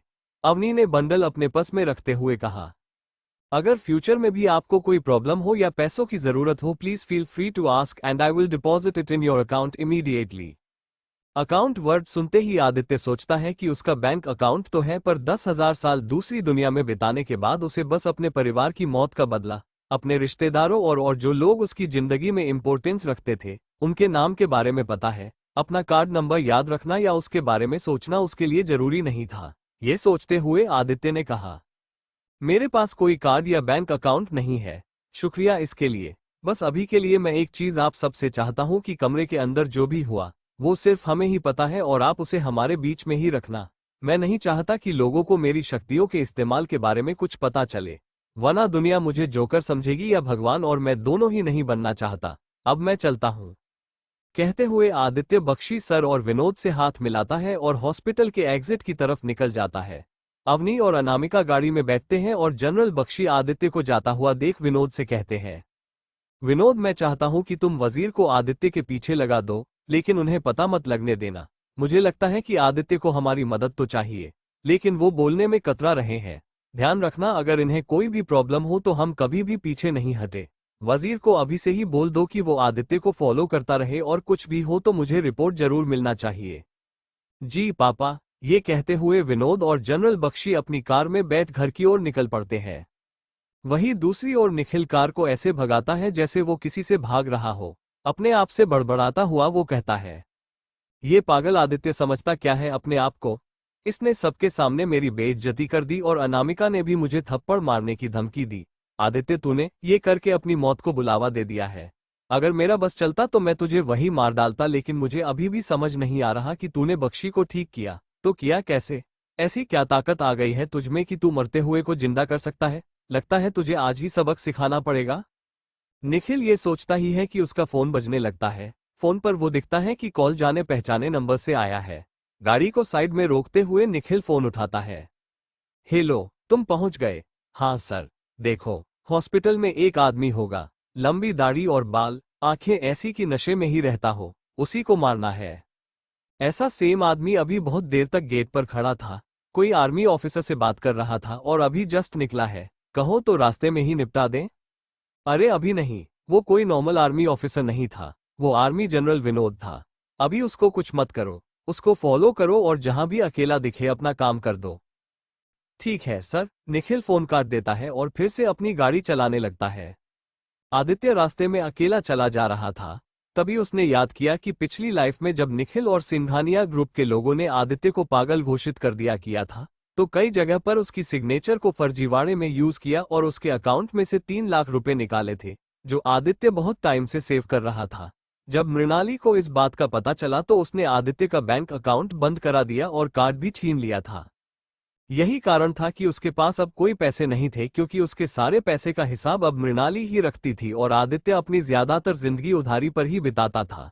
कल रात को भी जब आदित्य उधारी की दारू पीकर रास्ते में पड़ा था तो किसी ने उसे मारा था और उसका फोन चोरी कर लिया था। इसी वजह से उसके पास कोई फोन भी नहीं था। आदित्य को ये सब सोचकर बहुत दुख हुआ। उसने सोचा कि उसकी जिंदगी में एक टाइम था जब वो कहीं भी जाता तो लोग उसे एक वीआईपी जैसे ट्रीट करते थे, लेकिन जैसे ही वो जेल से बाहर निकला, लोगों ने उसके बारे में अनाप शनाप बातें करना शुरू कर दी। और फिर तो ऐसा समय आया कि जब परिवार से आदित्य दूर हुआ तो उसकी पूरी जिंदगी ही गर्त में चली गई। थोड़ी दूर पैदल चलने के बाद आदित्य एक टैक्सी में बैठ गया। वो टैक्सी में घूमता हुआ शहर की खूबसूरती को निहार रहा था कि किस तरह 10,000 साल एक जैसी जगह देखने के बाद आज वो इतनी हरियाली, इतनी सारी बिल्डिंग, इतनी सारी कारों और लोगों को देखकर खुश था। इस शहर से उसका बहुत पुराना रिश्ता था और कहीं ना कहीं उसकी बर्बादी भी इस शहर से ही शुरू हुई थी। बस उसे ये पता करना था कि उसे बर्बाद कौन करना चाहता था। तभी उसे एक रेस्टोरेंट दिखा और टैक्सी वाले से उसने बोला, 10 मिनट उस रेस्टोरेंट के सामने रोकोगे? जी सर, बिल्कुल रोकूंगा। टैक्सी वाले ने टैक्सी रेस्टोरेंट के सामने रोक दी। आदित्य टैक्सी से उतरा और रेस्टोरेंट के अंदर चला गया। 10 मिनट बाद आदित्य वापस आया और उसने खाने का एक पैकेट ड्राइवर को दे दिया और पूछा, मुझे देवगिरी पर्वत तक छोड़ दोगे क्या तुम? ड्राइवर ने अपने हाथ के पार्सल को बगल वाली सीट पर रखा और देर तक सोचते हुए कहा, लेकिन सर वो तो 3 घंटे की दूरी पर है और वापस आने में वहां से कोई सवारी भी नहीं मिलती है। मेरा तो एक तरफ के किराए का नुकसान हो जाएगा। आदित्य ने कुछ देर आसपास देखा और कहा, तुम चिंता मत करो, मैं तुम्हें दोनों तरफ का किराया दे दूंगा, बस तुम मुझे वहां छोड़ दो। दोनों तरफ के किराए के बारे में सोचते हुए ड्राइवर ने हाँ में सर हिलाया और गाड़ी निकल पड़ी। देवगिरी के लिए 3 घंटे के सफर के बाद दिन जा चुका था। सूरज ढलने को था और बादलों की गर्जन के बाद बारिश की कुछ बूंदें आई और तेज बारिश में आदित्य टैक्सी से उतरकर देवगिरी के पहाड़ों पर पहुंच गया और ड्राइवर पैसे लेकर आगे निकल गया। जैसे ही आदित्य ने एक कदम आगे बढ़ाया, पीछे से किसी ने उसके सिर पर बहुत जोर से किसी भारी चीज से हमला किया और आदित्य बेहोश होने लगा, लेकिन उसे समझ नहीं आया कि कौन था ये जिसने आदित्य पर हमला किया। वो कुछ फिगर आउट करता, इससे पहले वो बेहोश हो गया। Episode 7 lightning attackers. आदित्य धड़ाम से नीचे गिर गया। रात के अंधेरे में जानवरों की आवाज के अलावा वहां कोई आवाज नहीं थी। घास हल्की गीली थी और उसमें रेंग रहे झींगुर अंधेरे में लगातार गुनगुना रहे थे। ठंडी हवा के झोंके आदित्य के गाल पर थपेड़े मार रहे थे। बादल छट चुके थे और पूनम का चांद आसमान से इतनी रोशनी दे रहा था कि आसपास सब हल्का हल्का नजर आ रहा था। जिस आदमी ने आदित्य पर हमला किया था, उसने उसे पांव से घसीटकर खुले मैदान में पटक दिया और उसके हाथ बांध दिए। कुछ देर बाद आदित्य होश में आने लगा, लेकिन जब उसकी आंख खुली तो खुद को उसने जमीन पर पड़ा हुआ पाया, पर उसे आसपास कोई नहीं दिखा। आदित्य ने उठने की कोशिश की, लेकिन वो खड़ा नहीं हो पाया। उसने देखा कि उसके हाथ बंधे हुए हैं। सिर पर उसे दर्द महसूस हुआ तो उसे समझ आ गया कि वहां से खून निकल रहा था। तभी उसे सामने से आवाज आई, लगता है ये पागल अभी भी जिंदा बच गया। दाढ़ी और बाल से तो ऐसा लगा रहा है कोई अघोरी साधु है। अभी मजा चखा के बताते हैं कि इसकी साधुगिरी निकालते हैं। आदित्य ने गौर से देखा कि उसके सामने दो जुड़वा भाई खड़े थे, एक टकला था और दूसरे के लंबे बाल थे। आदित्य को उनके चेहरे याद नहीं आ रहे थे। आदित्य एक टक उनको देखता रहा और फिर उसने जोर से चिल्लाते हुए कहा, कौन हो तुम दोनों? क्यों अपनी मौत का बुलावा दे रहे हो? मुझसे कुछ चाहते हो तो साफ साफ बोलो, वरना जितनी जल्दी हो सके यहां से निकल लो। इतनी अकड़ दिखा रहा है बे? तू है कौन? औकात क्या है तेरी? टकले लफंडर ने आदित्य से पूछ। इस पर आदित्य ने हंसते हुए कहा, मैं वो हूं जो इसी वक्त तुम्हारी बीवी को विधवा और बच्चों को यतीम बना सकता है। लेकिन पहले ये बताओ कि तुम हो कौन? जाने पहचाने तो लग रहे हो, पर याद नहीं आ रहा। किसी ड्रामा कंपनी में एक्टर हो क्या? आदित्य की बात सुनते हुए दोनों भाई हंसने लगे और फिर लंबे बाल वाले ने कहा, देख बे, हमारी शादी तो हुई नहीं, बच्चे जरूर घूमते होंगे गलियों में। दोनों भाई हंसने लगते हैं और फिर टकला कहता है, मैं तेजा हूं और ये डागा। लाइटनिंग अटैकर्स का नाम नहीं सुना तूने?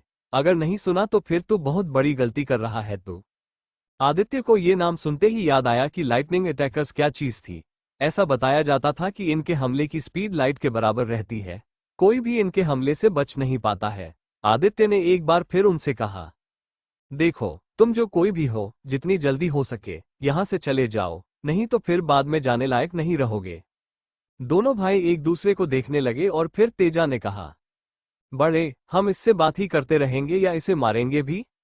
हाँ छोटे, बात तो तेरी सही है, जिस स्पीड से हम हमला करते हैं उस स्पीड से तो ये सवाल किए जा रहा है। अब इसके सवाल खत्म करने हैं तो इसे तो खत्म करना ही पड़ेगा। दोनों भाई आदित्य की तरफ बढ़ते हैं कि तभी पीछे से आवाज आती है, रुक जाओ, आदित्य जी को हाथ मत लगाना, वरना तुम लोगों के लिए अच्छा नहीं होगा। आदित्य को समझ नहीं आया कि आवाज कहां से आई। फिर कहीं दूर झाड़ियों में हलचल हुई तो उसने देखा कि वहां वजीर खड़ा था, जो ये कहते हुए आदित्य के पास आ गया, आदित्य जी, बख्शी सर को लगा ही था कि आपकी जान को खतरा हो सकता है। आप चिंता मत कीजिए, मैं हूं आपके साथ। इन दोनों को मैं अकेले ही संभाल लूंगा। आई गारंटी आपको कुछ नहीं होगा। ये कहते हुए वजीर उन दोनों की तरफ बढ़ता है। दूसरी ओर वजीर को देखते हुए आदित्य ने सोचा, अब चाहे वो कुछ भी कर ले, वो अपनी शक्ति का पूरा इस्तेमाल नहीं कर सकता, क्योंकि उसकी शक्ति के इस्तेमाल में अगर वजीर को कुछ हो गया तो बख्शी परिवार से जुड़ना और कुछ भी प्लान करना सब वेस्ट चला जाएगा। साधु बाबा ने तो पहले ही उससे कहा था कि कभी भी उसकी दिव्य शक्तियों का इस्तेमाल निर्दोष के खिलाफ नहीं होना चाहिए। आदित्य वजीर से कुछ कहता, इसके पहले ही दोनों भाइयों ने वजीर पर हमला कर दिया। वजीर को देख आदित्य भी हैरान था, क्योंकि दोनों भाइयों पर वजीर भी कोई कम नहीं पड़ रहा था। 6 फुट का लंबा आदमी अपनी फाइटिंग स्किल से उनको बड़ी आसानी से चकमा दे रहा था। वो कभी तेजा को पंच मारता तो कभी डागा को, कभी तेजा की लात को डिफेंड करता तो कभी डागा के पंच को। मौका देखकर आदित्य ने अपनी हाथ की रस्सियां खोल ली, लेकिन हाथ ऐसे ही पीछे रखे जैसे वो बंधे हुए हो। धीरे धीरे करके वजीर दोनों भाइयों से लड़ रहा था, लेकिन आदित्य को पता था कि वो ज्यादा देर तक ऐसा नहीं कर पाएगा, क्योंकि वो दो थे और वजीर अकेला। और ऐसा ही हुआ जब तेजा का एक पंच वजीर के चेहरे पर पड़ा। वहीं इतने में वजीर डागा की किक भी डिफेंड नहीं कर पाया और पीछे धक्का खा गया। दोनों भाई धीरे धीरे करके आगे बढ़े और उन्होंने वजीर को और बेरहमी से मारना शुरू कर दिया। आदित्य ने अपने आप को इस लड़ाई में नहीं डाला, क्योंकि वो चाहता था कि वजीर ये कहानी जिसे भी बताए उसे यही लगे कि आदित्य को कोई फाइटिंग टेक्निक्स नहीं आती, वो बस एक नासमझ इंसान है। लेकिन वो अंदर से चाहता था कि अगर वजीर एक बार बेहोश हो जाए तो फिर आदित्य अपनी शक्तियां बिना किसी डर के यूज कर सकता है, और ऐसे में फिर वजीर को भी नुकसान नहीं होगा। आदित्य इतना सोच ही रहा होता है कि अगला ही पंच वजीर के चेहरे पर पड़ा और वो धड़ाम से जमीन पर आदित्य के पांव के पास गिर गया। उसे देखकर डागा ने तेजा से कहा, production note, say with a bit of crying face as if to tease Aditya, छोटे, साधु महाराज का बॉडीगार्ड तो बेहोश हो गया रे। तेजा आदित्य की ओर देखते हुए कहता है, अब तेरा क्या होगा बे साधु। Production note, mimicking Sholay film line. दोनों भाई आदित्य की तरफ बढ़ने लगे। आदित्य फिर अपनी आंखें बंद करता है और याद करता है कि किस तरह वो हमेशा सोचता था कि उसे ही क्यों चुना गया, उसे ही ये शक्तियां क्यों मिली जिनसे वो सब कुछ पा सकता है। आदित्य को दूसरी दुनिया का अपना सफर याद आया। उसे याद आया कि कैसे वो 10,000 सालों के सफर में एक बार डेड प्लेनेट से निकला था, जिस पर कोई जीवन नहीं था, यहाँ तक कि कोई पत्थर भी नहीं। कई लोग मानते हैं कि ऐसा कोई प्लेनेट नहीं है, ये सिर्फ एक कहानी है। जब वो डेड प्लेनेट से बाहर आ रहा था तभी उसे बड़ी नदी के किनारे एक क्रोकोडाइल मिला था, जिसे देख आदित्य रुक गया क्योंकि डेड प्लेनेट पर क्रोकोडाइल का होना आदित्य को समझ नहीं आया। इससे पहले कि आदित्य कुछ करता, क्रोकोडाइल ने अपनी पूंछ पर खड़े होकर आदित्य को कुंडलिनी जागरण साधना के बारे में ज्ञान दिया था, जिसका यूज करके आदित्य अपनी अंदर की शक्ति के इस्तेमाल से कितनी भी बड़ी समस्या से आसानी से लड़ सकता था। आदित्य ने 2 मिनट अपनी आंखें बंद करके पूरा ध्यान उस साधना पर केंद्रित किया। आंखें खोलने के बाद आदित्य ने एक लंबी सांस बाहर छोड़ी, जो कम से कम 3 मीटर दूर गई। आदित्य के पूरे शरीर से रोशनी निकलने लगी। आसपास पेड़ पर बैठे पक्षी उड़ गए और अंधेरे में एक अलग ही ऑरा महसूस होने लगा। अब आदित्य के हाथों में इतनी ताकत थी कि वो सीमेंट के बड़े से बोल्डर को भी अपने एक हाथ से तोड़ सकता था। इस समय आदित्य की आंखें चमक रही थी। डागा आदित्य की तरफ बढ़ा और एक लात जोर से आदित्य के सीने पर मारी, लेकिन आदित्य को कुछ नहीं हुआ, बल्कि डागा एक कदम पीछे धक्का खा गया। दोनों भाई एक दूसरे की तरफ देखने लगे, लेकिन उन दोनों को कुछ समझ नहीं आया। आदित्य उनकी तरफ देख ही रहा था, तभी दोनों भाई 5-6 कदम पीछे हुए और फिर तेजा ने डागा को अपने सिर के ऊपर तक उठाकर पूरी ताकत से आदित्य की तरफ फेंक दिया। डागा की लात आगे थी और वो किसी लाइट से भी तेज रफ्तार से आदित्य के शरीर की तरफ बढ़ा, लेकिन इससे पहले कि वो आदित्य के शरीर को छुए, डागा किसी बॉल की तरह 10 मीटर दूर किसी एक पेड़ से टकरा गया। बेहोश होकर वो जमीन पर गिरा रह गया। आदित्य को ऐसा देखते हुए तेजा ने सोचा, हमें तो बताया गया था कि ये तो पागल है और इसे मच्छर भी मार सकता है। कई बार कई लोगों ने इसे पीटा है, लेकिन ये तो कुछ और ही है। इसमें किसी ब्रह्मराक्षस से भी ज्यादा ताकत है। तेजा को कुछ सोचता हुआ देख आदित्य ने कहा, तेजा, तुम्हें भी डागा की तरह दर्द का स्वाद चखना है तो आ जाओ, और अगर बचना है तो ये बता दो तुम्हें किसने भेजा है। आदित्य ने जब बड़े को मारा तो उसने अपनी ताकत का सिर्फ 10% ही इस्तेमाल किया था। आदित्य को ये याद रखना था कि वो वक्त गुजर चुका है जब वो पूरे यूनिवर्स में सबसे ऊपर था। सारी ह्यूमन सोसाइटी और अब तक चल रहे वक्त को पीछे छोड़ उसने वो मुकाम पाया था, लेकिन अब वो एक पास्ट से ज्यादा कुछ नहीं। उसकी शक्तियां अब धरती पर इतनी ज्यादा एक्टिव नहीं थी, इसलिए उसे अपनी शक्ति बचानी चाहिए, क्योंकि अब उसमें उस लेवल की ताकत नहीं है कि वो किसी प्लेनेट पर जा सके या किसी बड़े हमले को अपने हाथों से रोक सके। उसे ये भी नहीं पता था कि अगर उसकी शक्तियां खत्म हो गई तो क्या होगा। उसे अपना हर मूव सोच समझ कर रखना पड़ेगा, और इन दोनों को यहां मार देना एक तरह से नासमझ डिसीजन ही होगा। उसे देख तेजा ने कहा, रुक, अभी बताता हूं तुझे। तेजा इतना कहकर अपने पीछे से एक बड़ा खंजर निकालता है और पूरी ताकत के साथ हवा में उछलकर आदित्य के सिर में घुसा देता है। जब तेजा के खंजर ने आदित्य के सिर को छुआ तो एक जोर की आवाज आई, ठीक वैसी आवाज जो लोहे के पत्थर पर टकराने से आती है। Production note SFX of tan sound. Teja को बहुत जोर से दर्द फील होता है और वो एक चीख के साथ जमीन पर गिर जाता है। वो देखता है कि खंजर की वजह से आदित्य को तो एक खरोच तक नहीं आई है, लेकिन जब उसने अपने हाथ की तरफ देखा तो उसे समझ आया कि उसके हाथ का अंगूठा और उंगली टूट चुकी थी। हाथ से इतना ज्यादा खून निकल रहा था कि उसे देखकर वो एक पल के लिए जमीन पर बैठ गया। थोड़ी देर बाद वो जोर जोर से गला फाड़कर रोने लग गया। रोते हुए तेजा अब जमीन पर बैठकर रो रहा था कि आदित्य उसके पास गया। उसने तेजा से पूछा, मैं तुमसे लड़ना नहीं चाहता, बस मुझे बता दो कि तुम्हें किसने भेजा है और मैं वादा करता हूं कि मैं तुम्हें और तुम्हारे भाई को छोड़ दूंगा। 1 सेकंड के लिए तेजा अपने हाथ की तरफ देखता है, फिर रोता है और फिर वो आदित्य की तरफ घूरने लगता है। निखिल अग्रवाल का फोन आया था, हमें तुम्हें जान से मारने पर 1 करोड़ की डील थी।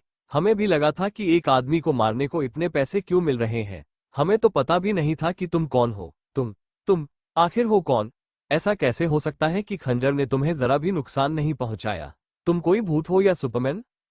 तेजा की बात सुनकर आदित्य कुछ सोचने लगता है और फिर हंसते हुए ही आदित्य उससे कहता है, जाओ अपने भाई को उठाओ, जितनी जल्दी हो सके यहां से निकल जाओ।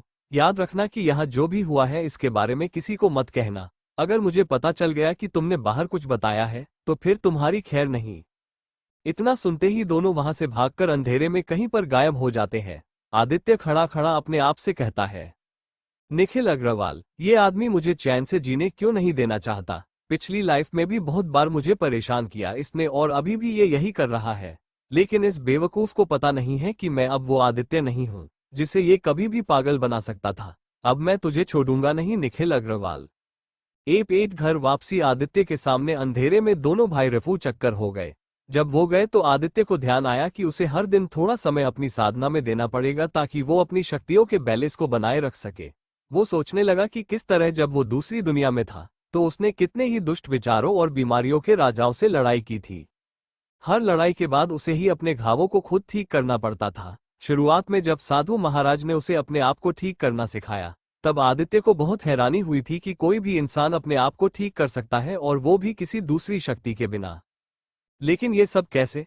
आदित्य की ये बात सुनकर साधु महाराज कहते थे, इस दुनिया में मनुष्य की यही सबसे बड़ी भूल है आदित्य, की उसे बोध ही नहीं वो क्या कर सकता है। मनुष्य पहले भी स्वयं ही अपने घावों को भर आरोग्य हो सकता था, और आज भी ये संभव है, परंतु वो बस उस विधि को भूल चुका है। अगर तुम तुम्हारी सारी शक्तियों को अपनी दुविधा, बीमारी, चोट पर केंद्रित करोगे तो तुम्हारे मस्तिष्क में ऐसे पदार्थों की ज्वलन उत्पन्न होगी जो उस बीमारी से लड़ने के लिए तुम्हारी तंत्रिकाओं में दौड़ेगी। मंथर गति से बीमारी का प्रभाव कम होने लगेगा और तुम्हारे मुख के द्वार से श्वास के साथ निकास हो जाएगा। जितना अधिक तुम अपने आप को केंद्रित कर पाओगे, उतनी तीव्रता से तुम अपनी रुग्णता को ठीक कर पाओगे। और आज इसी बात को ध्यान में रखते हुए आदित्य ने जनरल बख्शी का इलाज किया था। उसे दूसरों की मदद करने के लिए अपने खून को दूसरों के शरीर में केंद्रित करना था। इसलिए पहले उसने अपने खून को बख्शी की चद्दर पर छिड़क दिया, ताकि खून में केंद्रित सारी शक्तियां जनरल बख्शी के अंदर की सारी एनर्जी से उस बीमारी को बाहर निकाल सके। लेकिन ये करने में आदित्य की 50% से ज्यादा शक्ति इस्तेमाल हो गई थी। अब यहाँ लड़ाई के बाद उसे साधना करके अपनी शक्तियों को दोबारा रिकवर करना था। तभी वहां आदित्य ने एक पीपल का पेड़ देखा और वो उसके पास बैठ गया। उसने अपनी आंखें बंद की और ध्यान लगाया। धीरे धीरे आदित्य को एक सफेद रोशनी ने घेर लिया। पेड़ की शाखाएं चमकने लगी। ऐसा लग रहा था कि उसके सिर से मानो कोई लाइट निकल रही हो, जैसे कि किसी बड़ी टॉर्च से निकलती है। ऐसी तेज चमक जिससे कि आंखें भी नहीं खुलती। जो नेगेटिव एनर्जी आदित्य ने जनरल बख्शी के शरीर से ली थी, उसे उसने पॉजिटिव बनाकर अपनी ग्रोथ में इस्तेमाल कर लिया। कुछ देर में आदित्य को एक हलचल सुनाई दी और फिर एक आदमी की आवाज सुनकर उसके कान खड़े हो गए। आदित्य पीछे पलटा और उसने देखा कि वजीर अब होश में आ गया है। उसने वजीर के पास जमीन पर बैठकर कहा, वजीर तुम ठीक तो हो ना?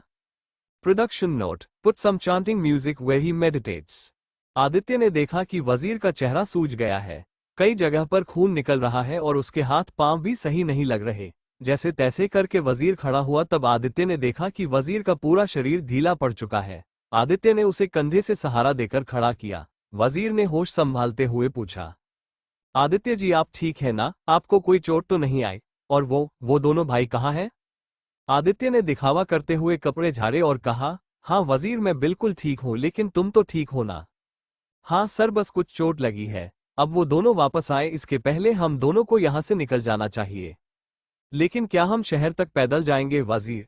आदित्य ने सिर खुजलाते हुए पूछा। ये सवाल सुन वजीर ने कहा, नहीं सर, मेरे पास अपनी गाड़ी है, हम उससे चलेंगे, चलिए उस तरफ। वजीर आदित्य का सहारा लेकर उसकी कार की तरफ बढ़ा। वजीर बिना रुके बोले जा रहा था, लेकिन आदित्य के मन में बस एक ही बात चल रही थी कि उसका शक सही निकला कि वो निखिल ही हो सकता है, जो आगे जाकर आदित्य की पूरी फैमिली पर अटैक करेगा, क्योंकि अगर उसने आज अटैक किया तो आगे उसकी प्लानिंग कुछ और भी हो सकती है। आदित्य ने सोचा कि अब उसे और ज्यादा चौकन्ना रहकर मृणाली को भी प्रोटेक्ट करना पड़ेगा। आदित्य और वजीर पहाड़ से नीचे उतरकर वजीर की कार के पास जाते हैं और आदित्य वजीर को ड्राइवर सीट पर बैठाकर खुद पैसेंजर सीट पर बैठ जाता है। धीरे धीरे उनकी कार पहाड़ से नीचे उतरने लगती है। आदित्य अपनी बची हुई एनर्जी को केंद्रित करने के लिए आंखें बंद कर लेता है। तभी वजीर सड़क पर देखते हुए उससे कहता है, आज जब बख्शी सर ने मुझे बोला तो मुझे लगा नहीं था कि आपकी जान को सचमुच कोई खतरा होगा आदित्य जी, लेकिन अब जो मैंने देखा उससे मैं ये डेफिनेटली कह सकता हूँ कि आपकी जान के पीछे कोई है और आपको बहुत अटेंटिव रहने की जरूरत है। वैसे आप चिंता मत कीजिएगा, जब तक मैं आपके साथ हूँ मैं आपके और आपके करीबी सभी लोगों को प्रोटेक्ट करूंगा, चाहे फिर कुछ भी हो जाए। वजीर की ये बात सुनकर आदित्य ने आंखें खोलते हुए हंसी के साथ कहा, थैंक यू वजीर, आज तुमने मुझे बचा लिया। सच तो ये है आदित्य जी, आज तो मुझे अपनी ताकत दिखाने का मौका ही नहीं मिला। वो दोनों भाई बहुत ताकतवर थे, लेकिन मुझे समझ नहीं आ रहा कि वो दोनों भागकर चले कहाँ गए। प्लीज मुझे बताएंगे आपकी मेरे बेहोश होने के बाद क्या हुआ? तुम्हारे बेहोश होने के बाद मैंने उन्होंने बताया कि तुम कौन हो, और जैसे ही बख्शी सर का नाम सामने आया उन दोनों के होश उड़ गए, और इससे पहले कि वो मुझे कुछ करते वो डर के भाग गए कि कहीं अगर बख्शी सर को पता चल गया कि उन्होंने तुम्हारे साथ क्या किया है तो वो शायद उन्हें जिंदा नहीं छोड़ेंगे। इतना कहकर आदित्य फिर खिड़की से बाहर देखने लगा। आदित्य की बात सुनकर वजीर एक सेकंड के लिए चुप रहकर फिर पूछता है, आदित्य जी क्या आप चाहते हैं कि मैं बख्शी सर को इस इंसिडेंट के बारे में बताऊं? आदित्य ने खिड़की से बाहर झांकते हुए कहा, वजीर, बख्शी सर ही नहीं, अगर तुमसे कोई भी पूछे तो तुम मत बताना कि आज रात को क्या हुआ। मैं नहीं चाहता कि किसी को इस इंसिडेंट के बारे में पता चले, क्योंकि इसका असर ये होगा कि बख्शी सर तुम्हारी काबिलियत पर शक करेंगे और मेरे घर वालों को जब पता चलेगा कि मेरी जान के पीछे कोई है तो फिर वो चैन से सो नहीं पाएंगे। इसलिए ये बात हमारे बीच ही रखना। अगर कोई तुमसे पूछे कि तुम्हें चोट कैसे आई तो कह देना कि तुम्हारा एक्सीडेंट हो गया था। ये प्लान सुनकर वजीर अपनी गर्दन हिलाता है। फिर आदित्य ने आगे कहा, सच तो ये है वजीर कि मैं नहीं चाहता कि बख्शी सर इन सब के बीच में पड़े। मैं चाहता हूं कि जो लोग मुझे मारना चाहते हैं मैं पहले उनका पता लगा लूं और फिर उन्हें अपने हिसाब से हैंडल करूं। दुश्मन को अपने हाथ से मारने में जो मजा है वो दूसरों से मरवाने में थोड़ी ना है। इतना कहकर आदित्य हंसने लगता है। वो भले ही सच कह रहा हो पर वजीर को उसकी बात मजाक लगती है और वो भी हंस देता है। इसके बाद आदित्य पहाड़ों के अंधेरे को देखता है और एकटक अंधेरे में नजर टिकाकर कहता है, मैं उन्हें आसानी से नहीं मारना चाहता वजीर। आसान मौत अच्छी आत्माओं को मिलती है। मैं उन्हें भगाना चाहता हूं जैसे खुले मैदान में बिल्ली चूहे को भगाती है और जब तक वो सारी उम्मीद, हिम्मत और ताकत नहीं छोड़ देता तब तक भागता रहता है। ये सब भी वैसे ही मरेंगे, तड़प तड़प कर, जहां इन्हें छुपने की कोई भी जगह ना मिले। वजीर ने आखिरकार सड़क से नजरें हटा के आदित्य की तरफ देखा। आदित्य जो भी बोल रहा था वो मजाक नहीं था, ये उसकी आवाज से साफ था। वजीर ने आगे कुछ नहीं कहा और गाड़ी चलाने में अपना ध्यान दिया। रात के 11 बज चुके थे। वजीर ने आदित्य को उसके घर मनोरमा नगर में छोड़ा और उसके बाद वो आगे चला गया। आदित्य ने अपने घर को बाहर से देखा। कहने को वो कल ही इस घर के अंदर था, लेकिन अगर कोई उससे पूछे तो वो यहाँ 10,000 साल बाद आ रहा था। ये घर आज भी वैसा ही था जैसा उसे याद था। नीले रंग की दीवारें, एक खिड़की जो सामने से दिखती है, उसके ऊपर एक छत और फिर वो दरवाजा जो उसकी जिंदगी के ऐसे गहरे राज छुपाए बैठा था जो कभी किसी को पता भी नहीं चल पाए, जैसे कि उसका हर दिन शराब के नशे में मृणाली को पीटना। लेकिन जो हुआ था वो पिछली जिंदगी की बात थी। अब आदित्य सब कुछ बदलने आया है और वो सब कुछ बदल कर रहेगा। ये सोचते हुए आदित्य ने घर के दरवाजे की घंटी बजाई। एक पल बाद मृणाली ने दरवाजा खोला और घबराती तेज हुई आवाज में कहा, कहाँ थे तुम? मृणाली की बात सुनकर आदित्य उसे देखने लग जाता है जैसे वो कुछ जवाब सोच रहा हो। मृणाली को लगता है कि आदित्य उसे मारने वाला है, इसीलिए वो डरते हुए कहती है, देखो मुझे हाथ लगाने की कोशिश भी मत करना, पापा अंदर बैठे हैं, अगर कुछ भी किया तो मैं उन्हें बोल दूंगी। आदित्य ने जैसे ही देखा कि मृणाली अभी उससे डर रही है तो उसे समझ आ गया कि अभी भी मृणाली उस पर ट्रस्ट नहीं कर सकती। आदित्य निराश होते हुए टॉपिक बदलता है और धीरे से कहता है, मैं ऐसा कुछ नहीं करूंगा, मुझे अंदर आने दो। मृणाली आदित्य को अंदर आने से पहले घूरती है और जैसे ही आदित्य एक कदम दहलीज के पार रखता है, मृणाली अपनी नाक ऐसे हिलाती है जैसे कि वो कुछ सूंघ रही हो। मृणाली को अंदर से डर था कि आदित्य फिर से शराब पीकर आया है, लेकिन आज उसके शरीर या कपड़ों से कोई ऐसी बदबू नहीं आ रही। इस बात को जानकर मृणाली चैन की सांस लेती है। इतने में मृणाली को साइड कर आदित्य घर के अंदर चला गया। मृणाली अपनी जगह पर खड़ी रहकर सोचती रही कि पहले जब भी वो अपने परिवार का नाम आदित्य के सामने लेती थी तो आदित्य या तो उसे गाली देता था या फिर उनसे कभी न मिलने की बात करता था, लेकिन आज आदित्य के बिहेवियर में कुछ अलग था। मृणाली इस चीज को महसूस कर सकती थी। उसने गेट बंद किया और वो भी अंदर चली गई।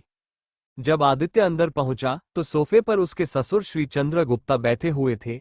एक बुजुर्ग आदमी जिनका पेट बाहर निकला हुआ था, सिर पर बाल के कुछ नामो निशान थे और आंखों पर एक बड़ा मोटा चश्मा था। पुराने सोफे पर वो ठीक से बैठ नहीं पा रहे थे, लेकिन कमरे में सोफे के अलावा बैठने के लिए कुछ था भी नहीं। दीवारों पर कुछ तस्वीरों के निशान थे और सामने एक टीवी। चंद्रगुप्ता जी आदित्य को पसंद नहीं करते थे। उनकी 3 बेटियां थी। मृणाली उनमें सबसे बड़ी, जो उनकी पहली वाइफ से थी। उसकी डेथ के बाद उन्होंने दूसरी शादी की जिससे 2 और बेटियां हुई। दूसरी वाइफ की अपनी मेडिकल कंपनी थी और चंद्रगुप्ता जी गवर्नमेंट डेवलपमेंट जोन में साइट मैनेजर थे। आदित्य ने उनके पांव छुए और कहा, कैसे हैं पापा आप? यूं ही परेशान हुए होंगे। मृणाली भी ना कभी कभी बच्चों जैसे करती है। मैं तो ठीक हूं पर मुझे तुम ठीक नहीं लग रहे। समय देखा है, रात के 11 बज रहे हैं। अब आ रहे हो घर पर, कहाँ थे? या फिर मैं सही से पूछूं तो किस शराब की दुकान पर बैठे दारू पी रहे थे? चंद्रगुप्ता जी की बात सुनकर आदित्य को एक पल के लिए गुस्सा आया, लेकिन फिर उसने सोचा कि जिस तरीके का बिहेवियर उसका इस जिंदगी में था, इस हिसाब से उसके ससुर जी का ऐसा बोलना जायज था। लेकिन वो सब कुछ बदल सकता था, ये बात किसी को पता नहीं थी और यही सोचकर आदित्य के चेहरे पर एक हल्की मुस्कान आ गई। एप 9 बदलती जिंदगी। आदित्य की तरफ से कोई जवाब नहीं आने पर चंद्रगुप्ता जी ने तेज आवाज में उससे पूछा, बताओ, कहाँ खो हुए हो तुम? ऐसा क्या चढ़ा कर आए हो कि होश ही नहीं है? आदित्य की मुस्कान गायब हो गई और उसने उनसे कहा, नहीं पापा, कुछ भी नहीं चढ़ाया है मैंने। 100% सोब हूं, आप चाहो तो ब्रीथिंग टेस्ट करवा लो। उसकी कोई जरूरत नहीं, लेकिन तुम थे कहाँ? आदित्य सच नहीं बता सकता था, इसीलिए उसने बात छुपाते हुए कहा, मैं हॉस्पिटल से निकला तो मुझे याद आया कि मेरे पास फोन नहीं है। वही ढूंढने के लिए मैं उस जगह गया जहां पर कल रात को मैं गिरा था। लेकिन वहां पर भी मुझे फोन नहीं दिखा तो फिर मैं पुलिस स्टेशन गया। वहां मैंने रिपोर्ट दर्ज कराई है और अब यहाँ खड़ा हूँ। और इन सब में बख्शी सर का क्या रोल है? बख्शी सर का नाम सुनते ही आदित्य के होश उड़ गए। उसे समझ नहीं आया कि ससुर जी को क्या और कितना पता है, इसीलिए वो चुप खड़ा रहा। उसे चुपचाप खड़ा देख चंद्रगुप्ता जी ने पूछा, वो तुम्हें नौकरी क्यों देना चाहते हैं? ससुर जी की ये बात सुनकर आदित्य को और भी हैरानी हुई, क्योंकि बख्शी सर के साथ नौकरी जैसी कोई बात तो थी ही नहीं। आदित्य को ये सोचकर अच्छा लगा कि उसके ससुर जी का ऐसा कहने का मतलब था कि उन्हें हॉस्पिटल की बात पता नहीं है। किसी को भी इतना पता नहीं हो सकता था कि पूरे शहर में वो इकलौता आदित्य नाम का इंसान है जिसने बख्शी सर को जिंदा किया था। उसने ऐसे प्रिटेंड किया कि उसे कुछ पता ही नहीं। उसने उनसे पूछा, क्यों, कुछ हुआ है क्या? हाँ, बख्शी सर का फोन आया था। उन्होंने मुझसे कहा कि उनकी पहचान का कोई आदित्य शंकर है जिसे मैं ढूंढूं और जाकर अपनी वाइफ की कंपनी में नौकरी ऑफर करूं। जब मैंने उन्हें बताया कि वो आदित्य शंकर यानी कि तुम मेरे दामाद हो तो वो खुशी से फूले न समाये। उन्होंने कहा कि किसी भी अच्छी पोस्ट पर मैं तुम्हें हाथों हाथ रख लूं। लेकिन मुझे समझ नहीं आ रहा कि जॉब के लिए तुम सीधे मेरे पास क्यों नहीं आए? तुमने बख्शी सर से क्यों बात की? आदित्य ने जल्दी से कुछ सोचा और बात बनाकर कहा, अरे हाँ, अब याद आया। स्टेशन में मुझे बख्शी सर के सबॉर्डिनेट वजीर मिले थे। उन्होंने मुझसे रास्ता पूछा और मैं उनके साथ चला गया। जब मैं बख्शी सर के पास पहुंचा तो उन्होंने पूछा कि मैं क्या काम करता हूं और मैंने कहा कि मैं तो कुछ नहीं करता। तो उन्होंने कहा कि वो मुझे जॉब ऑफर कर सकते हैं और मैंने उनसे हाँ कह दिया, पर मुझे नहीं पता था कि वो आपको फोन लगाएंगे। चलिए, अच्छा ही हुआ घर की बात घर में ही रह गई। हाँ, अच्छा तो है, लेकिन क्या? लेकिन जिस तरीके से तुमने अपना हुलिया और बिहेवियर बना रखा है, उससे तो मेरी वाइफ तुम्हें ज्यादा दिन काम पर नहीं रख पाएगी।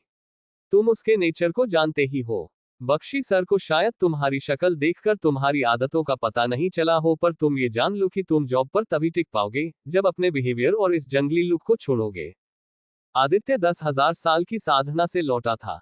वो जानता था कि पैसा कमाना कोई बड़ा काम नहीं है, इसलिए वो काम करने में इंटरेस्टेड नहीं था। लेकिन मना करने से पहले उसे आइडिया आया कि मृणाली भी अपनी सौतेली माँ शारदा की कंपनी में काम करती है।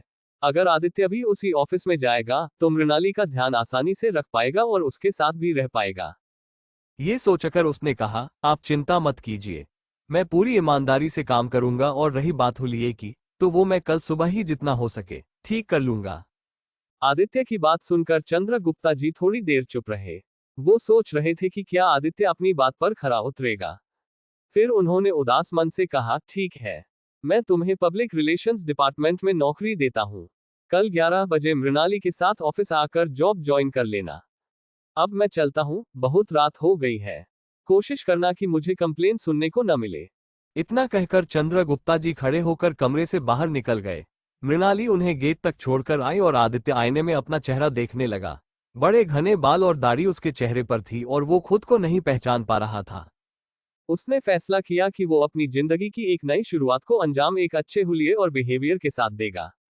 उसने अपने घर में नजर दौड़ाए और देखा कि घर में कुछ ज्यादा सामान नहीं था।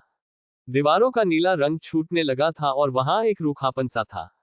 फर्नीचर के नाम पर एक टीवी स्टैंड, एक सोफा सेट और डाइनिंग टेबल थी। टीवी स्टैंड पर एक पुरानी टीवी रखी थी जिसे मृणाली ने छोटे बाजार से खरीदा थी। आदित्य सोफे पर बैठकर टीवी चालू करता है। टीवी पर न्यूज चल रही होती है और उसमें एंकर कहती है, ऐसा चमत्कार दुनिया में आपने कहीं नहीं देखा होगा। एक आदमी ने मृत्यु के बाद एक आदमी को जिंदा कर दिया। लोगों का कहना है कि ये आदमी भगवान से कम नहीं। घटना गुड़गांव के सिटी हॉस्पिटल की है, जहां पर जनरल रामकृष्ण बख्शी की तबीयत बहुत ज्यादा खराब थी। डॉक्टर ने अपने हाथ खड़े कर दिए थे, लेकिन फिर एक आदमी आया जिसने अपना नाम आदित्य बताया। उसने आकर किसी तरह से बख्शी सर को ठीक कर दिया। मौका ए वारदात पर कोई भी नहीं था, इसलिए किसी को भी नहीं पता कि उसने ये कैसे किया। इस मामले में जब बख्शी परिवार से पूछा गया तो उन्होंने कुछ भी कहने से मना कर दिया है। लेकिन कौन है आदित्य? क्या ये कोई भगवान है या फिर कोई शैतान? जानने के लिए देखते रहिए हमारी रिपोर्ट। आगे कुछ सुनने से पहले आदित्य ने टीवी बंद कर दिया। दीवार पर बने पेंटिंग के निशान देख उसका दिल थोड़ा सा उदास हो गया। उन जगहों पर 6 पेंटिंग लगी हुई थी जिसकी कीमत 50 लाख तक थी। आदित्य ने अपनी पिछली जिंदगी में उन सारी पेंटिंग्स को बेचकर सारे पैसे नशे और ऐश में उड़ा दिए थे। कार, पुराना पियानो, लाइब्रेरी की सारी किताबें, मृणाली के घर से मिली उसकी ज्वेलरी और घर का हर सामान आदित्य ने अपनी अय्याशी में उड़ा दिया था। उसका मन अंदर से बहुत उदास हो गया। इस लाइफ में उसका दिल सच में मृणाली को एक अच्छी लाइफ देने के बारे में ही सोच रहा था। उसे एक अच्छा घर, कार, फर्नीचर और वो सारी चीजें देने का कर रहा था जिसकी वो हमेशा ख्वाहिश रखती थी, लेकिन आदित्य से डर के कारण बोलती नहीं थी। आदित्य इस वक्त एक अच्छा पति बनना चाहता था, लेकिन उसे इस बात का अंदाजा नहीं था कि मृणाली के दिल में अब उसके लिए प्यार नहीं है। प्यार का खत्म हो जाना इंसान के मर जाने जैसा ही होता है। उसके सारे एफर्ट की जरूरत जब मृणाली को थी तब उसने मृणाली को सिर्फ मारा, पीटा और गालियों से ही ट्रीट किया था। अब जब वो इन चीजों को ठीक करना चाहता था तो इतनी देर हो चुकी थी कि मृणाली के दिल में कोई ख्वाहिश बाकी नहीं रही थी। वो आदित्य के गुस्से और नफरत के अंदर खुद को खो चुकी थी। उसने खुद को दुनिया से काट कर अलग कर लिया था। जब वो छोटी थी तो माँ की डेथ हो गई। उसके बाद गुप्ता फैमिली में उसे किसी का प्यार नहीं मिला। इसी को देखते हुए उसके फादर ने उसकी शादी करवाई थी। मृणाली ने अपनी दोस्तों से कहानियां सुनी थी कि अगर वो ससुराल चली जाएगी तो वहां पर उसे वो जिंदगी नसीब होगी जिसके बारे में वो हमेशा सोचती आई है। लेकिन आदित्य से शादी होने के बाद मृणाली के सपने और भी टूट गए। उसे बस अब किसी तरह जिंदगी काटने की उम्मीद ही थी। तभी मृणाली आदित्य के पास आए। आदित्य ने उसे प्यार भरी हंसी के साथ देखा, पर मृणाली के चेहरे पर कोई भाव नहीं थे। वो आदित्य को वहीं छोड़कर सोने के लिए अपने कमरे में चली गई और आदित्य सोफे पर लेट गया। उधर चंद्र गुप्ता जी गाड़ी चलाते हुए अपने घर वापस लौट रहे थे। गाड़ी चलाते हुए उन्होंने सोचा कि इतने सालों के बाद भी मृणाली में समझदारी की कमी है। उसके अंदर अपनी मां की तरह बस साफ दिल और करुणा है। आदित्य के नशे की लत का पता लगने के बाद उन्होंने कई बार मृणाली से कहा था कि वो आदित्य को छोड़कर अनुराग सिंघानिया से शादी कर ले, लेकिन आज तक कभी मृणाली उसकी बात मानने को तैयार नहीं हुई थी। चंद्र गुप्ता जी यही सोच रहे थे कि उन्हें सड़क किनारे एक आदमी दिखा जो हाथ देकर उन्हें रोक रहा था। चंद्र गुप्ता जी ने गाड़ी रोककर शीशा नीचे किया तो देखा कि वो निखिल अग्रवाल है। निखिल ने चंद्र गुप्ता जी को देखकर कहा, नमस्ते अंकल जी, इतनी रात में कहां से आ रहे हैं? चंद्र गुप्ता जी निखिल को अपनी वाइफ की कंपनी की वजह से जानते थे, क्योंकि निखिल भी सिंघानिया परिवार के बिजनेस एसोसिएट्स में से एक था।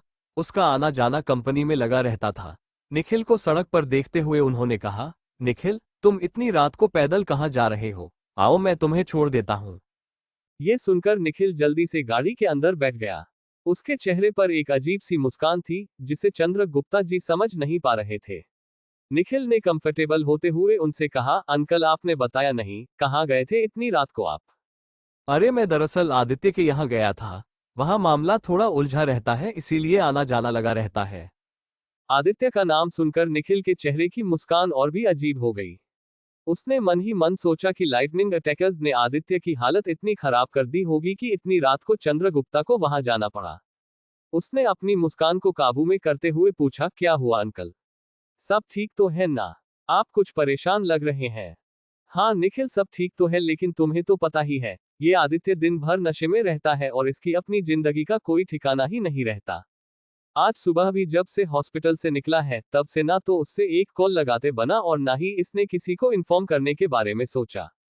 रात के 11 बजे घर आया, वो तो अच्छा है कि सही सलामत आया, वरना पता नहीं कहाँ किसके साथ पड़ा रहता।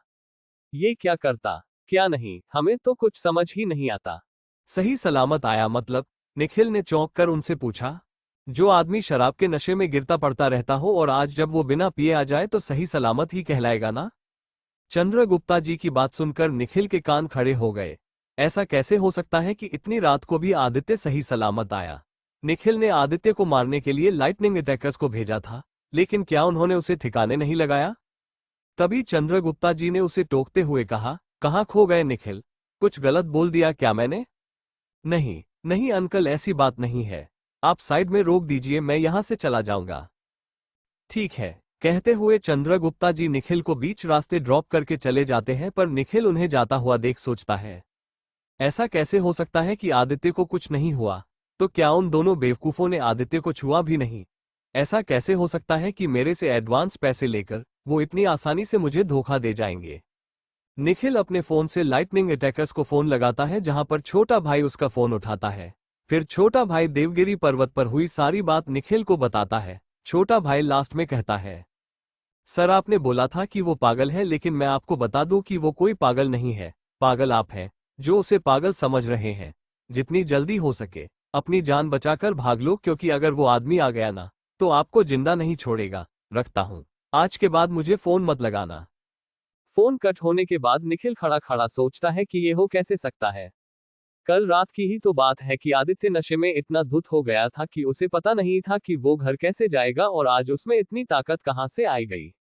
लेकिन अगर उसने लाइटनिंग अटैकर्स को हरा दिया, इसका मतलब आदित्य में सच में कोई ताकत आ गई है। अब कहीं ना कहीं निखिल को डर लग रहा था, इसलिए उसने फैसला किया कि आदित्य उसे ढूंढता हुआ आए। इससे पहले ही वो कल सुबह शहर से थोड़े दिन के लिए बाहर चला जाएगा। लेकिन एक दिन तो निखिल को वापस आना ही पड़ेगा, और उस दिन क्या होगा? Episode 10 life pharmaceuticals. सुबह जब आदित्य की नींद खुली तो उसे रियलाइज हुआ कि वो पूरी रात सोफे पर ही सोया था। वो एक उबासी के साथ उठा, और जब उसने अपने आसपास देखा तो उसे मृणाली नहीं दिखी। मन ही मन उसने कहा, मृणाली शायद सो रही होगी। यही सोचकर आदित्य किचन में जाता है और ब्रेकफास्ट बनाना शुरू कर देता है। आदित्य को शादी के बाद शुरुआत में उसके पेरेंट्स हर महीने खर्चे के पैसे भेजते थे। मृणाली मैनेजर थी और उसकी सैलरी से दोनों का खर्चा चल जाता था। लेकिन जब से आदित्य ने अपने पैसे शराब पर उड़ाना शुरू किया और फिर उसकी तबीयत खराब होना शुरू हुई, तो वो सारा पैसा उसके इलाज में खर्च होने लगा। इस तरह उन दोनों की सारी सेविंग्स एक तरीके से खत्म ही हो गई थी। आदित्य किचन में ब्रेकफास्ट बनाते वक्त सोच में डूबा हुआ था। वो बाहर से दिखने में खुश नजर आ रहा था, पर अंदर ही अंदर वो टूटा हुआ था। वो मृणाली को गले लगाकर रोना चाहता था। वो उसे सॉरी बोलना चाहता था और ये बताना चाहता कि वो एक अच्छा हस्बैंड, एक अच्छा पार्टनर बन सकता है। वो खुद से दिल ही दिल में वादा करने लगा, मृणाली, मैं तुम्हें अब और परेशान नहीं देख सकता। मैं तुम्हें ढेर सारा प्यार देना चाहता हूँ, समाज में इज्जत और इतना पैसा कि बाकी औरतें तुमसे जेलस फील करे। फिर चाहे मुझे पूरी जिंदगी ही क्यों न लग जाए, मैं इस दुनिया की सारी खुशियां तुम्हारी झोली में लाकर रख दूंगा। मेरी पिछली जिंदगी में जिस किसी ने भी तुम्हें मुझसे दूर किया था, मैं उसे छोड़ूंगा नहीं।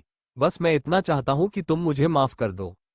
आदित्य ये सोच ही रहा होता है कि लजीज ब्रेकफास्ट की खुशबू पूरे घर में फैल जाती है।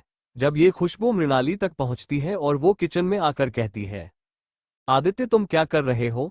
पूरी और आलू की तरी बना रहा हूं, तुम बैठ जाओ, मैं तुम्हें ब्रेकफास्ट दे देता हूं। आदित्य मृणाली को डाइनिंग टेबल पर बैठाता है और फिर एक प्लेट में गरम गरम पूरियां उसे सर्व करता है। पूरी का एक कौर जब मृणाली खाती है तो उसका बेहतरीन टेस्ट उसके मन के कई सारे बैरियर तोड़ देता है। लेकिन तभी मृणाली एक सेकंड के लिए सोच में पड़ गई। सच में आदित्य ठीक हो गया है क्या, या अब इसे बस अभी भी कभी कभार वाले दौरे पड़ रहे हैं? आदित्य उसे ये सब सोचता हुआ देख रहा था। उसने मृणाली से पूछा, कैसा बना है? मृणाली ने उसे देखा।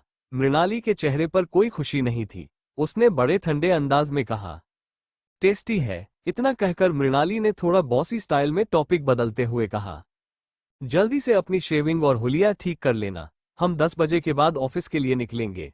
मैं लेट नहीं होना चाहती। आदित्य ने हल्की सी स्माइल के साथ उससे कहा, पहली बार नहीं मिल रहा हूं तुमसे। मुझे पता है तुम्हें हर जगह सही टाइम पर जाना होता है। जैसे कल हॉस्पिटल भी तुम सही टाइम पर आए, बिल्कुल जैसे ही मेरी आंखें खुली सबसे पहली आवाज और शक्ल तुम्हारी ही थी। आदित्य उसे खुश करना चाहता था, वो उसके क्लोज आना चाहता था। लेकिन मृणाली ने ऐसा कोई भी इंटरेस्ट नहीं दिखाया, बल्कि उसने कहा, मुझे नहीं लगता मैंने ऐसा कुछ खास किया है। जब जब तुम हॉस्पिटल में रहे हो मैं हर बार टाइम पर हॉस्पिटल आती थी। बस कल ये एक्सीडेंटली हुआ कि मेरे आते ही तुम्हारी आंख खुल गई। ठीक है, अब मैं नहाकर तैयार होने जा रही हूँ। मृणाली के जाते ही आदित्य अपनी प्लेट उठाकर ब्रेकफास्ट के लिए बैठता है। आदित्य ब्रेकफास्ट फिनिश करके बाथरूम में जाता है, शेविंग करता है और फिर नहा धोकर अपने बाल सेट करके सूट पहनकर बाहर आता है। मृणाली आदित्य को इतना डिसेंट देखकर बहुत हैरान तो होती है, लेकिन कुछ कहती नहीं। फिर वो दोनों मृणाली की रेड पोलो कार में बैठकर ऑफिस के लिए निकल जाते हैं। मृणाली की सौतेली मां शारदा गुप्ता की मेडिकल कंपनी लाइफ फार्मास्यूटिकल्स शहर की फाइनेंशियल स्ट्रीट पर बनी हुई थी। इस स्ट्रीट पर सारी बड़ी कंपनियां थी। कहा जाता था कि इस स्ट्रीट पर कोई गरीब नहीं है। यहां तक कि कॉफी शॉप वाला भी नहीं। शारदा की कंपनी देश की टॉप 10 कंपनियों में आती थी, जिसका सालाना टर्नओवर 6,500 करोड़ से भी ज्यादा था, लेकिन फिर भी शारदा पैसे को लेकर बहुत कंजूसी करती थी। ये कंपनी असल में शारदा के पिता हरि नारायण गुप्ता की थी, लेकिन गुप्ता जी का कोई बेटा नहीं था और 3 बेटियों के बाद गुप्ता जी ने इसकी उम्मीद भी छोड़ दी थी। उन्होंने अपनी बेटियों को ही सारी बिजनेस टैक्टिक्स और रेगुलेशंस समझा दिए थे। उनकी 2 बेटियां तो अपने पति के साथ कहीं और शिफ्ट हो गई। सिर्फ शारदा बची थी, जिसने एक सच्चे वारिस की तरह इस कंपनी को टेक ओवर किया और अब धीरे धीरे करके वो इस कंपनी की रीच को सिर्फ देश में ही नहीं बल्कि इंटरनेशनली भी बढ़ाना चाहती थी। चंद्र गुप्ता जी अपनी पत्नी की कंपनी होने की वजह से वहां कई सारे सरकारी और बड़े अफसरों के बच्चों को बड़ी सैलरी और पोजीशन पर रखकर उनके पेरेंट्स का फायदा उठाते और अपना काम निकलवाते थे। यही कारण था कि जब आदित्य और मृणाली की कार में गेट से घुसकर पार्किंग एरिया में गई तो वहां मर्सिडीज, BMW, लंबोर्गिनी, हर महंगे ब्रांड की कई सारी महंगी कारें पार्क थी। आदित्य गाड़ी से नीचे उतरा और आसपास देखने लगा। उसे याद आया कि पिछली लाइफ में भी मृणाली ने उसे पब्लिक रिलेशंस डिपार्टमेंट में काम दिलाया था। मृणाली और आदित्य मैन कॉरिडोर से अंदर घुसते हैं। आदित्य की नजर वहां खड़े मेल एम्प्लॉइज पर पड़ती है, जो सब दिखने में किसी मॉडल की तरह नजर आ रहे थे। सभी मेल एम्प्लॉयर्स ने सूट पहना हुआ था और उनके साथ खड़ी फीमेल एम्प्लॉयर्स ने स्कर्ट। मॉर्निंग में ऑफिस का माहौल एनर्जी से भरपूर दिख रहा था। सबके सब ऑफिस के फ्रंट डेस्क पर खड़े होकर हंसी मजाक कर रहे थे। उन्हें देखकर आदित्य एक मोमेंट के लिए कहीं खो गया। उसे कंपनी के एनवायरनमेंट में लॉस्ट सा फील होने लगा। उसे याद आया कि पिछली लाइफ में गुप्ता परिवार को खत्म करने के पहले सिंघानिया ने कई बार लाइफ फार्मास्यूटिकल्स पर अटैक किया था और रातों रात कंपनी को बर्बाद करने की कोशिश भी की थी, जिसका रिजल्ट ये हुआ था कि बहुत सारे एम्प्लॉयर्स सड़क पर आ गए थे। मृणाली ने मुड़कर आदित्य को देखा। आदित्य अभी भी खोया हुआ एम्प्लॉयज की भीड़ की तरफ देख रहा था। वहां खड़ी मृणाली ने एक लंबी सांस ली और आदित्य के पास आकर कहा, आदित्य, मैंने देविका से बात कर ली है। तुम यहां से डायरेक्ट पब्लिक रिलेशन डिपार्टमेंट चले जाओ, बाकी फॉर्मेलिटीज मैं पूरी करवा दूंगी। आदित्य ने बड़े प्यार से मृणाली को देखते हुए जवाब दिया, okay Mrinali, thank you. Mrinali की बॉडी लैंग्वेज अभी भी कुछ और कह रही होती है। वो उससे बोलती है, आदित्य, तुम्हें याद रखना होगा कि हमारी शादी के बारे में बहुत ही कम लोगों को पता है। मैं चाहती हूं कि ये बात ऐसी ही रहे। घर में जैसे भी हम रहते हैं, हमें कभी भी इस बात को बाहर नहीं आने देना है, क्योंकि मैं नहीं चाहती कि माँ को तुम्हारे बिहेवियर के बारे में पता चले। फिर तुम्हें और मुझे दोनों को ही यहाँ पर काम करने में प्रॉब्लम आ जाएगी। प्लीज अपना बिहेवियर ठीक रखना और अपने कलीग्स के साथ कुछ उटपटांग हरकत मत करना, प्लीज। ये बात मृणाली की जुबान ने अपने आप बोल दी थी और आदित्य ने सहमति जताते हुए कहा, मृणाली डोंट वरी, मैं तुम पर और तुम्हारे नाम पर कभी कोई आंच नहीं आने दूंगा। आदित्य को बोलते वक्त दिल में एक भारीपन फील हुआ, क्योंकि वो कह रहा है कि वो आंच नहीं आने देगा, लेकिन अपनी पिछली जिंदगी में रोज वो खुद ही मृणाली पर आने वाली सबसे बड़ी आंच था। वो खुद ही तो उसे मारता पीटता था। पिछली जिंदगी में जब आदित्य यहाँ जॉब करता था तो कोई भी उसे कुछ नहीं कहता था, क्योंकि सब उसके गुस्से के बारे में जानते थे। कुछ लोग उसके पैसों और पावर को देखकर उससे डरते और रिस्पेक्ट करते थे। यही रीजन था कि चंद्र गुप्ता ने मृणाली और आदित्य की शादी को सीक्रेट रखने के लिए एक छोटे से क्लब हाउस में उनकी शादी करवा दी थी। इस शादी में सिर्फ दोनों फैमिली के करीबी रिश्तेदार शामिल थे। बाद में जब लोगों को आदित्य की हरकतों का पता लगा तो चंद्र गुप्ता ने अपनी इज्जत बचाए रखने के लिए इस शादी को सीक्रेट ही रखा। उन्होंने आदित्य को नीचा दिखाना शुरू किया, इसलिए अब वो आदित्य को अपनी बेटी के ऊपर एक बोझ से ज्यादा कुछ नहीं मानते थे। ये सिर्फ चंद्र गुप्ता ही नहीं बल्कि आदित्य के आसपास के सब लोग जानते थे। उसके लिए इस सोच ने आदित्य के अंदर से झिंझोड़ कर रख दिया। इस वक्त आदित्य के चेहरे पर दुख जरूर था, मगर निराशा नहीं। उसने अपनी हिम्मत जुटाई और पब्लिक रिलेशंस डिपार्टमेंट की तरफ चलना शुरू कर दिया। पब्लिक रिलेशंस डिपार्टमेंट का काम देखा जाए तो बाकी डिपार्टमेंट्स के कंपैरिजन में आसान था। उनके हिस्से के काम में शामिल था कस्टमर की देख रेख करना, उन्हें चाय नाश्ता और सारी जरूरी इंफॉर्मेशन देना, क्लाइंट से कोऑर्डिनेट करके पेमेंट कलेक्ट करना। इसके अलावा बड़े लीडर और बिजनेसमैन लोगों के लिए बुफे लगाना, सिंगिंग, डांसिंग या कॉमेडी करके एंटरटेनमेंट करना। आदित्य ने जब डिपार्टमेंट बिल्डिंग में एंटर किया तो उसकी नजर वहां बैठे दोनों रिसेप्शनिस्ट्स पर टिक गई। वहां बैठा लड़का काफी लंबा और दिखने में हैंडसम, जबकि लड़की भी काफी यंग और खूबसूरत थी। दोनों इतने परफेक्ट थे कि उनको किसी फैशन शो के लिए मॉडल भी रखा जा सकता था। लड़की ने आदित्य को पास वाली चेयर पर बैठने इशारा किया। आदित्य धीरे से उस चेयर पर बैठ गया। उसने कुछ देर आसपास रखी मैगजीन के पन्ने पलटे और उनमें से एक पर उसकी नजर टिक गई। उस मैगजीन पर उसके सबसे बड़े दुश्मन अनुराग सिंघानिया की फोटो कवर पर थी। वही नीली आंखें, घने काले बाल और चेहरे पर भारी दाढ़ी। कवर का टाइटल था the most influential personality of the year in the city. Cover देखकर आदित्य दोबारा आसपास देखने लगा। ये सुबह का मीटिंग टाइम चल रहा था, इसीलिए सब लोग अपने काम में बिजी थे। किसी ने भी आदित्य पर ज्यादा ध्यान नहीं दिया। तभी आदित्य को याद आया, जब पिछली लाइफ में मैं यहाँ आता था तो इनमें से कोई भी मुझे हैंडसम नहीं लगता था। शायद आज भी ये सब हैंडसम नहीं है, बस इन्होंने अच्छे कपड़े पहने हैं।